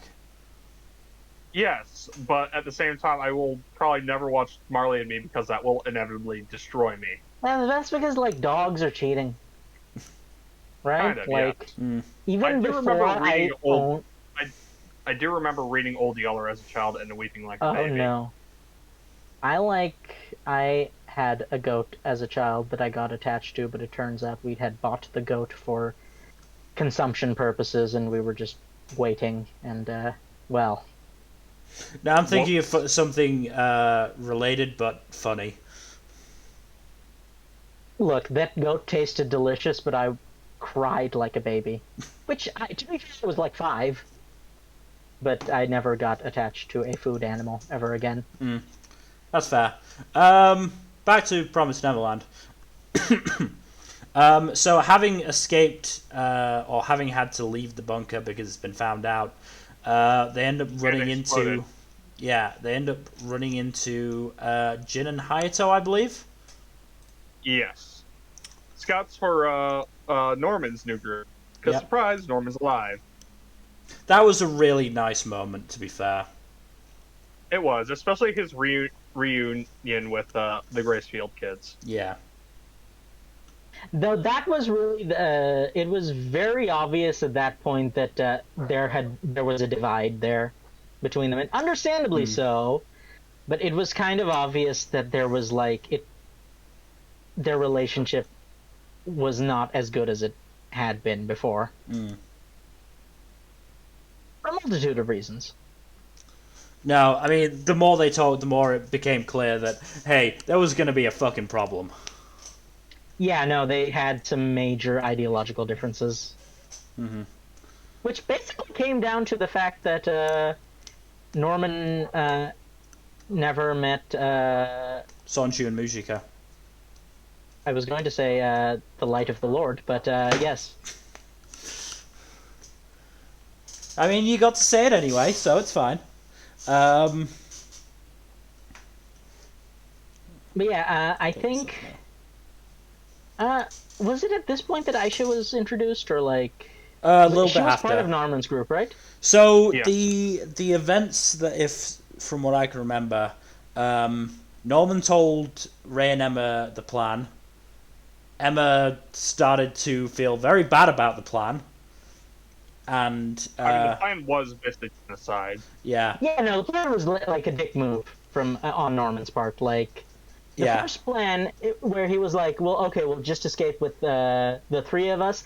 I could at least understand that plan from a pragmatic point of view, but I feel like Norman could have come up with an alternative to literal genocide. He just chose not to out of spite. I understand where he's coming from. Genocide.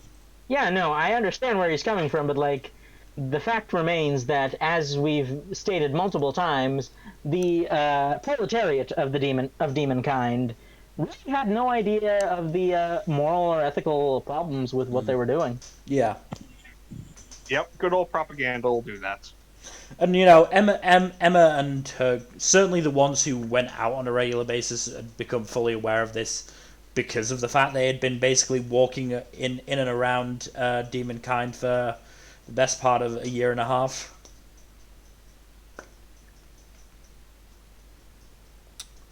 So after that, turns out demons are people too. Yeah, Emma started feeling, you know, really bad about this plan, and with Ray's encouragement, you know, spoke up about it, and Norman basically said, "Well, if you can enact your plan before I enact mine, we'll go with your plan. Off you go."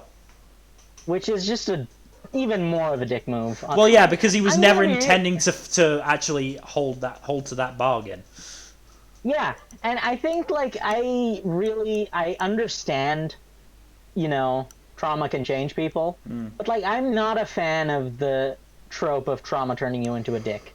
I'm not saying it doesn't happen in real life, but that just because something happens in real life doesn't mean I want to see it in my media. Yeah.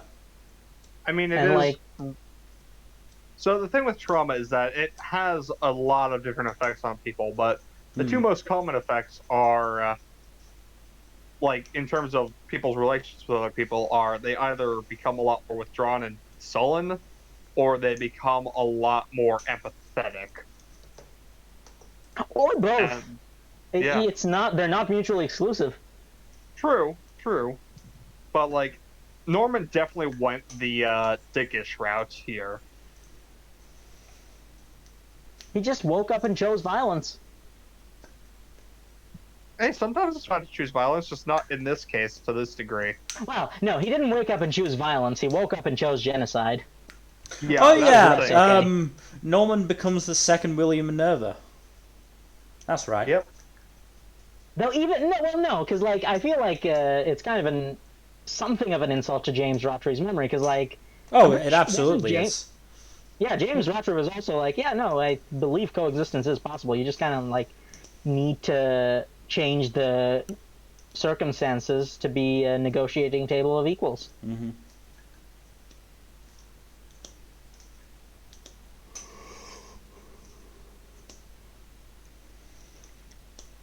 Oh my God, is this a situation where James Rotry was Lenin and Norman became Stalin? No. Kind of, but Who not would be really. the Trotsky then? Don't You're know. the historian. Maybe Emma. I'm sorry. Look, I understand where you're coming from, but this reminds me of that phase in which people were being weird about Kim Jong-un's sister. No, like Oh. my reasoning is that Trotsky was the more like ideological heir of Lenin. So yeah, then And Emma would and be Emma Trotsky. is the ideological heir of William Minerva to an extent. Wait, does that just where is Ray in all this then? I don't know that much about the Stalin's takeover and the state of Russian the Russian government at that point to pick out a member who Ray could be. Let's just call Ray Gandalf then. The Gandalf of the Soviet Revolution. Stalin wouldn't have taken over if Gandalf was there. Well, it depends on which Gandalf. Anyways. Anyway, so Ray and Emma go looking for Scribble again. Don and Gilda get sent out to look for Sonju and Musica. Okay, and that's so- where Aish comes in. So I will say, the only members of the Gracefield kids who I can maybe accept, I wouldn't make the argument, but I could accept the argument for there being some like latent romantic feelings there is Don and Gilda. Yeah, I can see that. They're the only ones I wouldn't even say that I see it, but if someone else was to say that they see it, I would not necessarily argue too hard. Yeah. I mean, the other children, some of the other children do have, like, some degree of relationship, not relationship, but, like, I think at least a couple of the younger Chemistry? kids have crush on chemistry, or like, just, like, minor crushes. Like, I know one of the younger kids had a crush on Norman, and I know a couple of the younger boys had crushes on Anna as well. But nothing that really went anywhere. How many of the Don't tell the Dojin escapees? authors. How many of the escapees can you guys name without looking at a list? I couldn't even name Don and Gilda until you mentioned their names. The only ones I could name off the top of my head are the main 5 plus Anna and shit. Who else? Ray, Norman, and Emma. Those are literally the only ones I could name. Nats, Toma, Lanny? Lanny is Yeah, one I of them. remember Lanny because I remember Lanny because he has the same name as someone named Elena Pator. Yeah. How can you Yeah, that's forget it. about Rossi?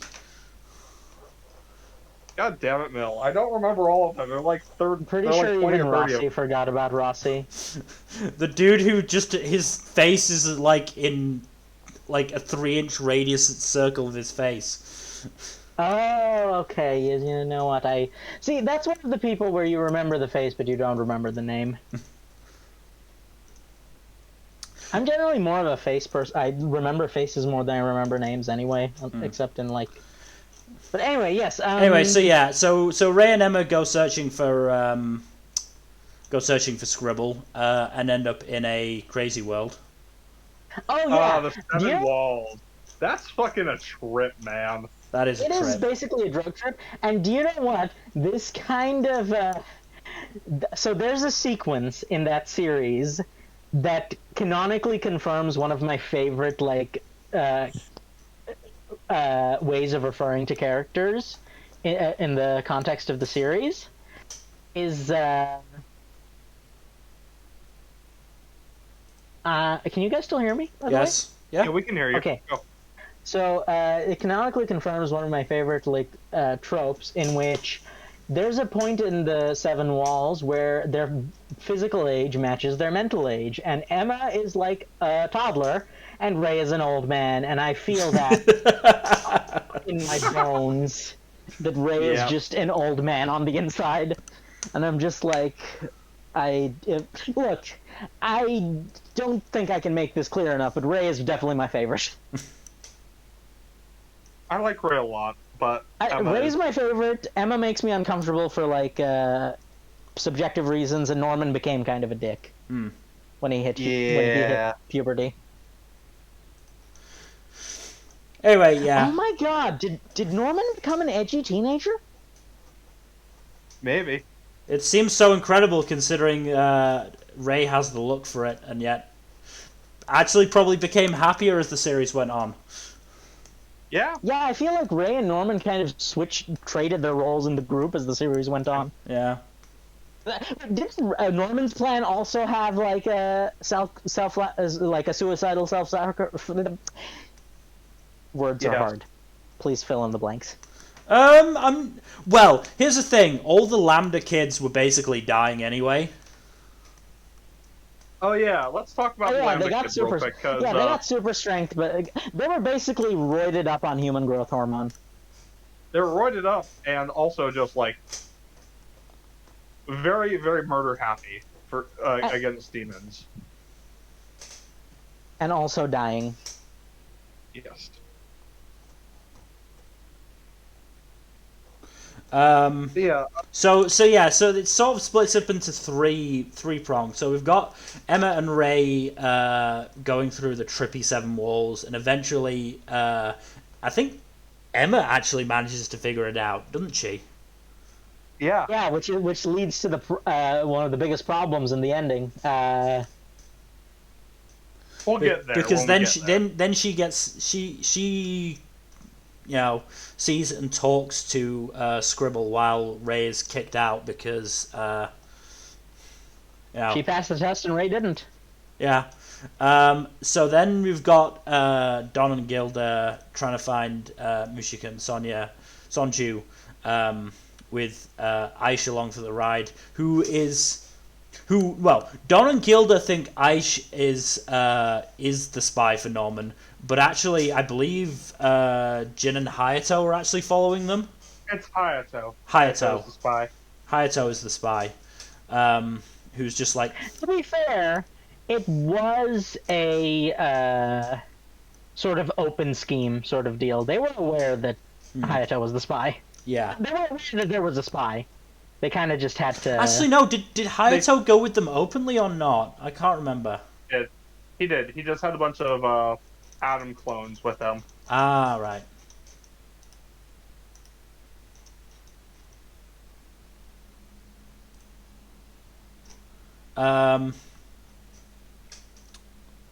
So they find Mujika and Sonju.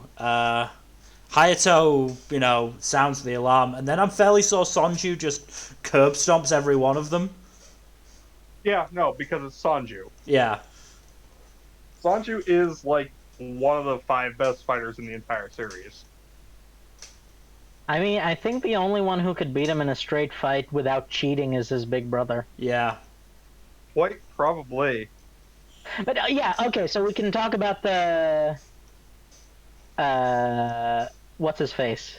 The queen now. Yeah, because the third prong is Norman's plan, which basically involves taking a expatriated clan, hyping them up, and then shoving them towards the rest of the demons. Yeah. Basically, he just starts a demon civil war and and acts as then a fucking kingmaker chemical before bombs them. backstabbing them. Yeah, no, it's like I'm pretty sure Norman basically, I feel like, took a look at the Geneva Convention and set a challenge for himself to break as many of those rules as possible. Fun fact: the during World War II, the US and UK broke the laws of war quite a bit. Look, it's not just those. Like, I don't think they really ever followed the laws of war. No, but here's the thing: they are the only ones who agreed to a certain set of laws of war in which the act of like bombing from planes was banned. Well, we know how that turned out. Yeah, I found it hilarious when I discovered this. Though again, that is in no way out of character.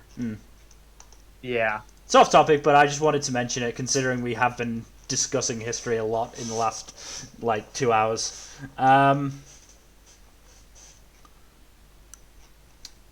So, yeah. So, Norman enacts his plan. Emma and Ray arrive and suddenly realize, oh shit, Norman betrayed us. We gotta head off there. I think did they head off with Sonju and Mujika, or do they just happen to meet up at some point? I don't remember. I think they kind of cross paths halfway. I do remember that they get captured. The two of them get captured, and Sonju and Mujika, I mean, they get captured and are slated for execution at one point. That's afterwards. Right. That's when Levis pops back up. Right. But yeah, basically, when the chemical bombs drop, the Queen and all, around that point, the Queen and all of her main retainers die. Though the Queen takes the longest to die and is very difficult to put down. Mm-hmm. Maybe a bit too long to put down. Yeah, they do drag that part a little bit, especially considering the fact that the Queen is basically, she's not a character, which is really a disappointment. She's kind of just the personification of the ills of demon society. Yeah, and it's just like, not in a good way. Yeah. Yeah. Like, she doesn't really have a lot of depth outside of that. In a what way? So yeah. There's also the whole thing. The reason they were looking for Sonju and Mujika is because Mujika. Did we actually discuss the specifics of this or not? Well, we made a lot of jokes about it, but basically she is a magical creature who somehow, possibly divine intervention, turns out her blood can fix demons into an ideal human form without them having to consume others. Yep. So basically she can solve the one problem of demon society that's in their genes. And because that would kind of... They kind of fuck up the demon nobility's monopoly on human bits. The Queen just decided to genocide Mujika's clan. Because capitalism. Yep. And because it would remove the need for Norman's plan. Norman intended to finish the job. Yeah, I forgot about that. The fact that he knew about it and was explicitly gonna go out of his way to make sure to... Oh god, like, okay. I feel like Norman probably should have died at the end. I mean, I think Norman would have been better off dying than Isabella. Isabella, I can't bring myself to sympathize, and I feel like redemption equals death was the only way to go for her. I don't like that trope. I don't like it either. But the thing is, Isabella is kind of... Okay, we should talk about Isabella now. Because we're kind of getting to that point. I mean, let's just quickly go through the rest of the Imperial battle arc. At this point, Emma and Ray have turned up, and they talk no jutsu Norman down. Yep. Yeah, I'm like That one did feel a bit unearned. It was very much. I feel that. Look, I was going to discuss this at the end when we went over the series overall. Promise Neverland is rushed. It is a 181 chapter series that probably should have been closer to 300. I feel like it's 300. I said closer to. I didn't necessarily mean 300 itself, but closer to.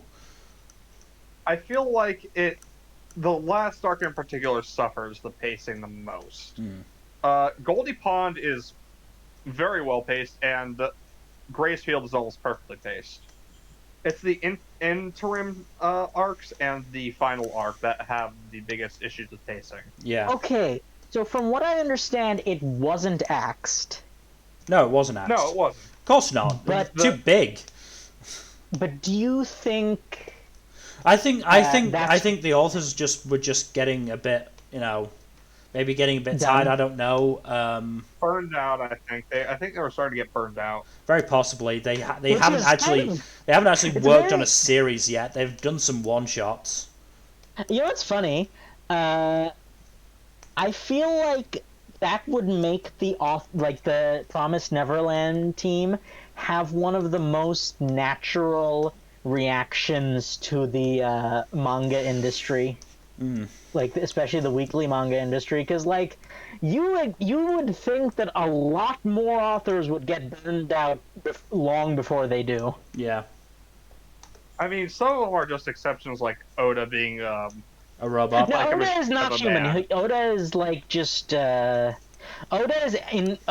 is actually Toki. Oda is literally just a cyborg. Yeah. No, He's Oda is Frankie. Toki, who came from the past. No, Oda's literally, Frankie, 100%. the world of It would One Piece is explain the past. everything about him. Anyway. Brook too. Anyway, so God, Brook's gonna outlive the entire Straw Hat crew. Yeah. Let's not get into that.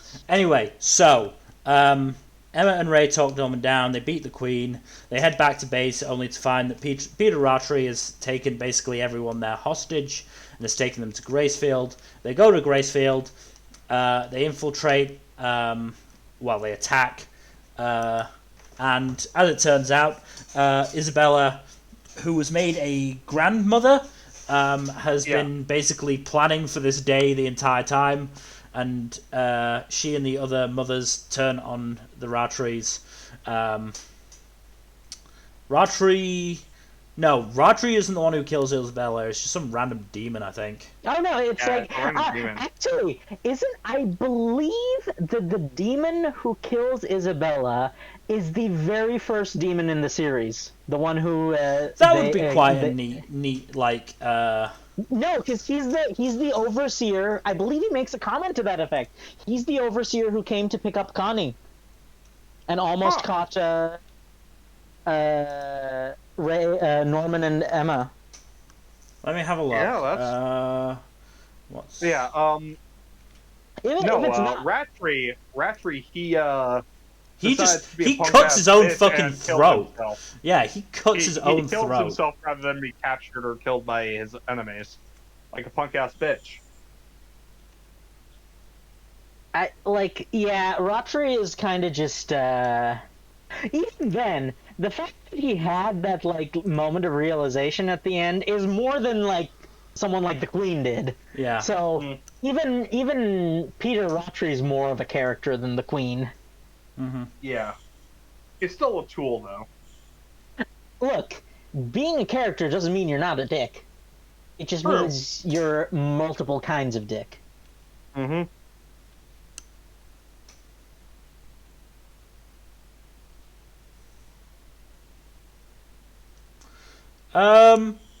I mean, I don't know. I don't remember that particular demon well enough, but it does say, "This is my farm, my meat," so probably.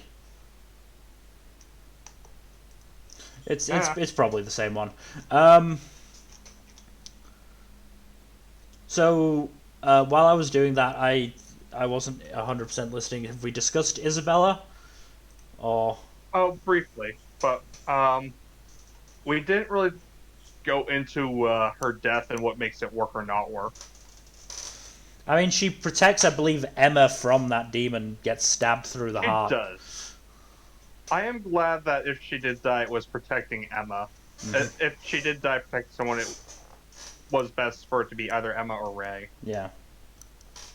Yeah, it's very difficult, right? Because like, I think it had to be Emma because Ray obviously has never. Ray was the more obvious choice. But... Well, Ray's obviously got the actual, blood connection, but he's never actually felt that close to Isabella, seeing as he's known the entire time. Norman, is Norman. He's too logical. Emma was actually, like, fully parental love towards Isabella until finding out. Yeah, Isabella actually, at one point, tries to convince Emma to become go a over mother, to her yeah. side and become a mother like her. So here's the thing. I understand where Isabella came from. She basically. I mean, she was broken. She was broken. Yes. Yeah. Horribly, and she tried to make the best of a bad situation, and the fact that she was planning the rebellion in the first place. It did make sense, but I'm just kind of it's very hard to relate to those characters who are the whole sacrifice the few for the good of the many, right? It's I understand where they're coming from, and that's kind of what Isabella's character is, but I think the reason why I can't connect with her as much is because the few that would have been sacrificed in this case are the protagonists. In fairness, right? I don't think. Certainly, my take is that you're not supposed to like her. You are supposed to sympathize and understand her. Mm-hmm. And very much, understand that she is a tragic figure.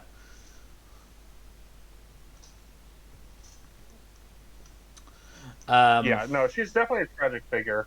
I just I don't know. I'm not big on their whole redemption equals death It's thing. not a great trope, no. It's not a trope I am happy with. I feel like redemption feels a lot more earned when a character lives on and actively works to atone. Just the whole redemption equals death thing feels kind of almost a cop-out to prevent showing the villain working to better themselves and atone. Yeah. You know? Yeah. But yeah, that's the main reason why I'm not happy with Isabella dying, because as well written as the death itself is, the events leading up to it and the end results, the whole redemption equals death thing, it's just not something I'm a fan of. So that's near the end. So they end up, enacting the promise, but the promise is that while they do all get to go to the human world, Emma loses her memories. Mm-hmm. There had to be a price paid. I was surprised it was so lenient, honestly. I thought it was going to be something much heavier, but at the same time, it's still bittersweet. So yeah, so the rest of them end up in America, and then she ends up in Norway or something like that. She ends up really far in the north somewhere, in the Arctic area. She does end up adopted by a nice grandpa figure, so that was nice of Scribbles to, send her to someone nice. Hmm. But yeah, the fact that she explicitly did not tell anyone about it is just a dick move. I understand why, but that is the, so selfless it's selfish. Yeah, because they could have planned around it if she told them. Yeah. Right? It's not something that would have been impossible to plan around. And they could have found her much more easy. Mm-hmm. And again, I'm not especially happy with that ending. I'd rather they just I am also not. No, I would have preferred an out-and-out happy ending, and I feel like there were ways to do that. Yeah. Yeah, like I know the whole price had to be paid and everything, but like I kind of was expecting some sort of loophole situation to occur. It's like it's one of those things where, I mean, they do end up together in the end anyway, so like. but it's And just one there's of like those things. it's like there's a possibility of Emma recovering her memories, but like Well, she kind I of don't know. already starts to a certain extent, but like, it's not. It's like it's there. I feel like there was a better way to end the series. There was. Hmm. Um, yeah, it just picked up the pace so much after the time skip that gradually started picking up so much pace that by the end it really did just feel too rushed. It's still like a really enjoyable series and still probably. Do I still have it in my top 10 overall? Let me check. It is easily one of my favorite manga. It does have a very it does feel Ooh, very it's been complete, pushed. even if it is a bit rushed. It's been pushed into 11th. Oh, what pushed it? Jujutsu Kaisen. Hmm. Well, I forget. Was One Piece still in your top 10, or was it out? One Piece is 12th. Huh. Hmm. I'm sorry, what? I I am enjoy honest to God I surprised. enjoy One Piece, and I will admit that objectively, it is probably one of the best written, if not the best written, like manga series out there. But my personal take on it is that I struggled very hard pre-time skip to get into it, whereas post time skip I've had an easier time with it. But pre-time skip, like I really Alabasta was good, but it wasn't like incredible to me. Skypiea was just sort of there, and I'm fully on record of not really liking a lot of Enies Lobby. You're very much in the minority on that opinion, man. It's too long. Like Oda hadn't worked out how to pace a long arc like that yet. I mean, it took him so many attempts. It's only really with Wano that I think he's properly figured it out. Hmm. Well, this isn't a One Piece video. This is a Hmm. Promise Neverland video, so we can talk about that at another point. Yeah.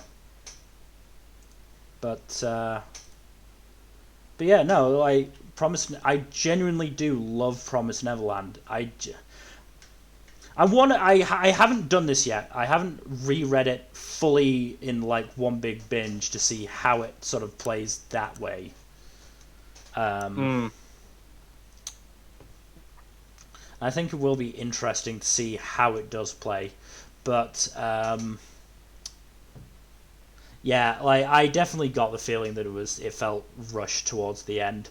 Not as rushed as the fucking second season of the anime did it, because Jesus fucking Christ, how many fucking chapters was it? 150. It was 130 chapter, 140 odd chapters into 11 141 episodes. chapters. 141 because it was 38 to 181 that it covered, skipping Goldie Pond. That's obviously. 144. 144 chapters. Oh yeah, probably. I always get mixed up when that kind of stuff happens. Yeah. Oh yeah, and it skips 2 whole ass arcs. Yeah. 3 arcs, basically. It skipped a lot. It skips most of the month. It skips a lot. I mean, it skips anything to do with the Goldie Pond lot, which is stupid. I just.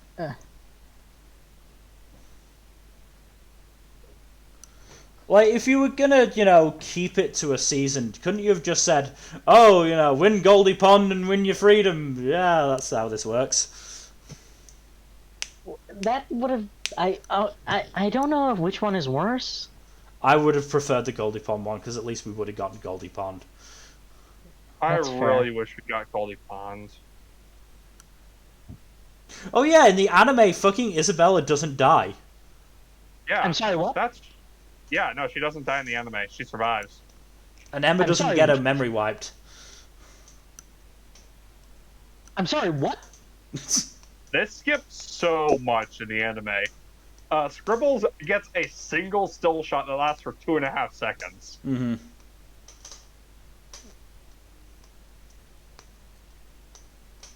Yeah. Yeah, exactly. don't watch the second season of the anime. Honestly, if you're going to experience the series for the first time, I mean, I don't know why you would be still listening 2 hours and 10 minutes into the spoiler-filled podcast, but, you know, if you do, watch the anime and then start the manga at chapter 38. That's the best way of doing it. First season of the anime. First season of the anime. First season. I thought I said first season, didn't I? No, you did not. You just said the anime. Okay, watch the first season of the anime, then move on to the manga. That's the best way of doing it, because the anime is genuinely... The first season of the anime is genuinely fantastic. Like, if you were watching Jack and I rank anime of 2019, we ended up putting Promise Neverland in first. Mm-hmm. Yeah, I think that was our highest rated new show of 2019. Yeah, that was the one we gave Anime of the Year to. Yeah, that and Mob Psycho Season 2. Yeah. Personally, I wouldn't... Apparently there's a Season 3 announcement. Hell yeah. Oh, Mob Psycho. I thought you meant a Promise Neverland for a second. It was like, what? How? What? No. Yeah, there's the Mob Season 3 is going, which will finish off the story, and see if it'll maybe manage to ascend into my top 3 overall, but I don't think it will. To be fair, there's not a lot left to cover for Season 3. I mean, it's because they rushed the entire story in the second season. Yeah, I think they weren't expecting a Season 3. Oh, Mob Psycho? No, they have 2. They have 4 volumes. There's 4 volumes left of the manga.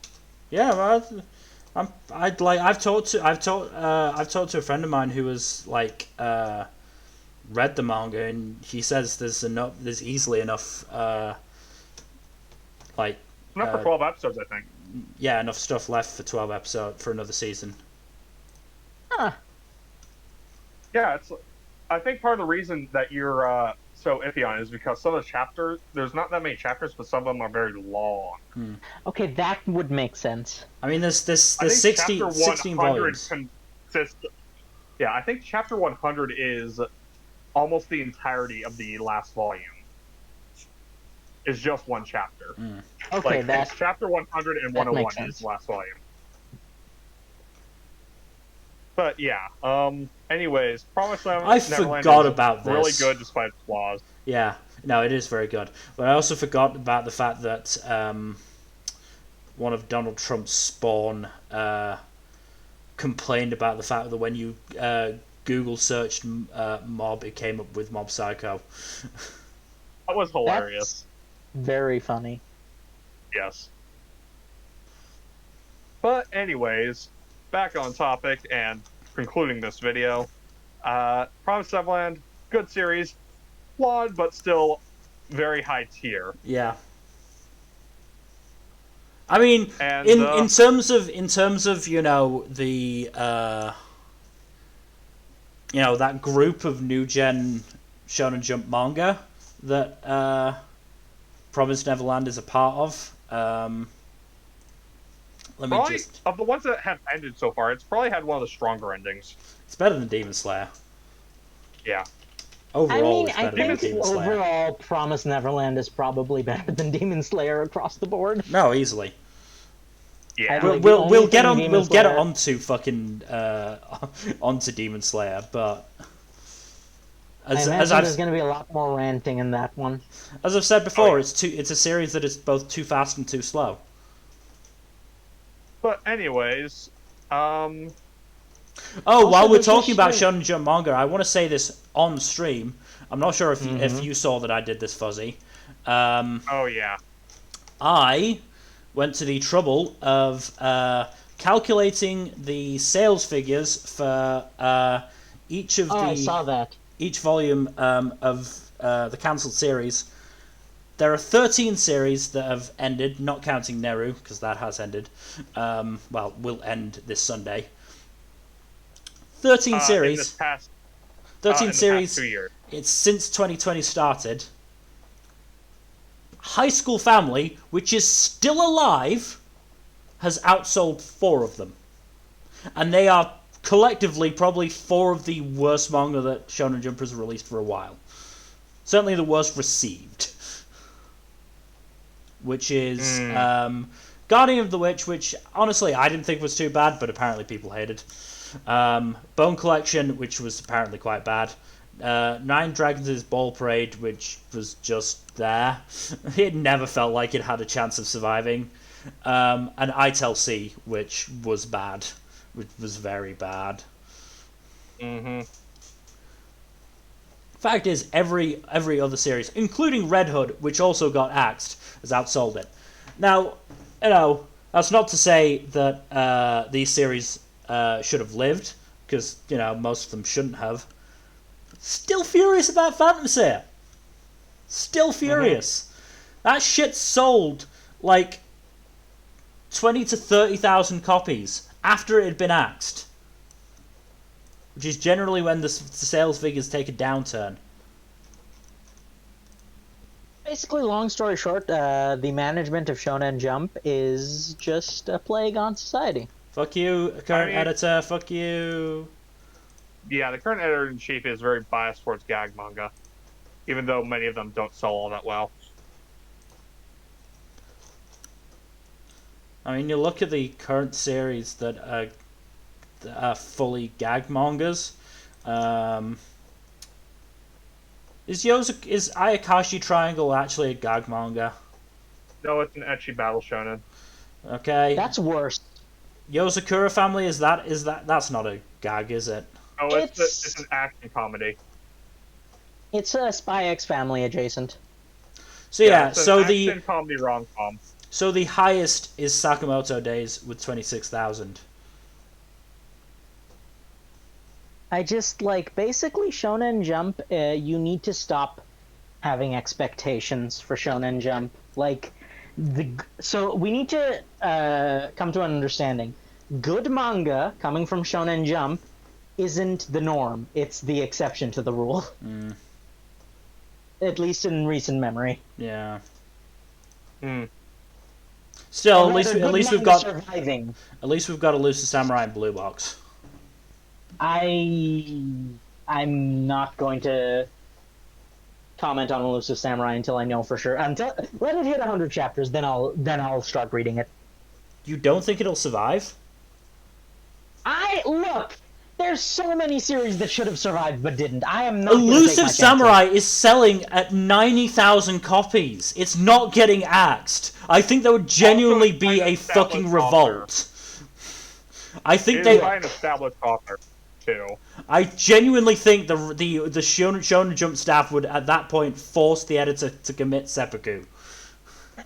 Look, I never want to underestimate the depths of human stupidity. I would actually fair. I will eat my hat if Elusive Samurai gets axed. It doesn't get axed. I've been burned too many times, Mel. It's not even rational anymore. Okay? You have to understand, I've been burned too many times. So have I, and yet I'm still reading Sextuple P, which is 100% gonna die. Maybe a you problem. Don't put that evil on me. No, that's 100% going to die, and I'm fully aware of it. I'm still mad that you do this to yourself, and I'm starting to believe that you're doing this out of some sort of borderline masochistic fascination, because there is no other reason I can imagine you keep doing this to yourself. I just like reading stuff, okay? And without it, I don't have as much to read. Just go read Trash of the Count's Family instead. It's better. Well. Okay, I'm gonna... you've seen the picture. Yeah. I'm serious, though. Go read that series. It's a great series. Anyway, I believe we've exhausted ourselves and our souls. I just talking wanted to about mention Shonen that, Jump. considering I did go through the trouble of making this. You did do the math. So yes, thank you everyone for joining us. This has been a bit of a long episode, relatively speaking. One last thing. The previous series from the high school family author, Isobe Monogatari. Yeah, I saw that. Yes. 9 months before it ended, like, out of a poll of like 100 people, like, they actually thought that it would be more likely to be Shonen Jump's poster child than Demon Slayer or Promise Neverland. which is on topic for the stream, because it does mention Promise Neverland. Yes, that's hilarious. That's very wrong. Did they, like... How much did they pay those 100 people? I'm curious. 110 people submitted answers. No, okay. 3,110 people submitted answers. 3,110. Haikyuu got top with 839 votes. Isobe Monogatari got 83 votes. Demon Slayer got 76 votes. Promise Neverland got 68 votes. I believe Demon Slayer and Promise Neverland were early days when that poll went out. Yeah, this was 2017. This was January 2017. Yeah, so Promise Neverland had been going for about less than a year. Maybe? Less than a year at that point. Less than that, huh? It was still in the middle of Gracefield. Yeah, and Demon Slayer. When did Demon Slayer start? 2016, if I remember correctly. Demon Slayer started just before Promise Neverland. Like, Demon Slayer started February 2016, so it'd been going for just under a year. Yeah, so I have one last question before we go. Yeah. When did y'all start reading Demon Slayer? Promise Neverland. At what point in the series were you? I started reading it when, I think, just after the Goldie Pond arc finished. Well, now, when did I actually read it? I might have read it, because it came out winter 2019, didn't it? Yeah, I think I started reading it right after the anime. I believe that I read the first 4 or 5 volumes. No, I mean, like... Okay, yeah, so I'm talking about when did you first hear about the manga and start reading it? No, this is about when I first heard about it, which was Jack, December 2018. Did you start reading it like when the anime came out, or were you reading it as Goldie Pond was ending? I started it like right. I caught up on it like a few chapters after Goldie Pond ended, if I remember correctly. So like the arc after Goldie Pond was coming out as you were reading it. Yes. Okay, yeah. So it was before that. I was reading it as early as October 2018. That's when I ordered the first volume. I believe I was reading it. Go ahead. I caught up on it like as the anime was airing, I believe. And as the anime was airing or after it ended. Yeah, no, I started as Goldie Pond was coming out, like in the mid. Like by the time I caught up on all the available chapters, I believe Goldie Pond was still ongoing. So I believe basically what I'm trying to say is I was reading Promise Neverland before it was cool. Fair enough. Fair enough. Enough. I think I did that with Demon Slayer too. But yeah, with that, thank you everyone for joining us. I'm just curious about this. I'm just curious about sort of how volumes ended, and so what cliffhangers I was forced into. Oh no. See. I still maintain that the most brutal manga cliffhanger ever is the cliffhanger that ends One Piece Volume 89. Oh yeah, that one. I don't know. You might make. I had get away with make. I had it's right near the end of Whole Cake Island. Yeah. It's the flag one. So there was one volume that ended with Yugo and Ray turning up in Goldie Pond, and the next one, where did the next one end?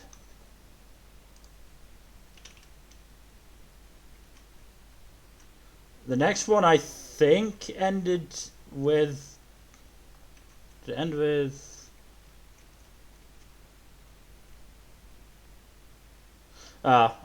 Certainly it didn't end on Emma being stabbed by Levis, which was probably for the best.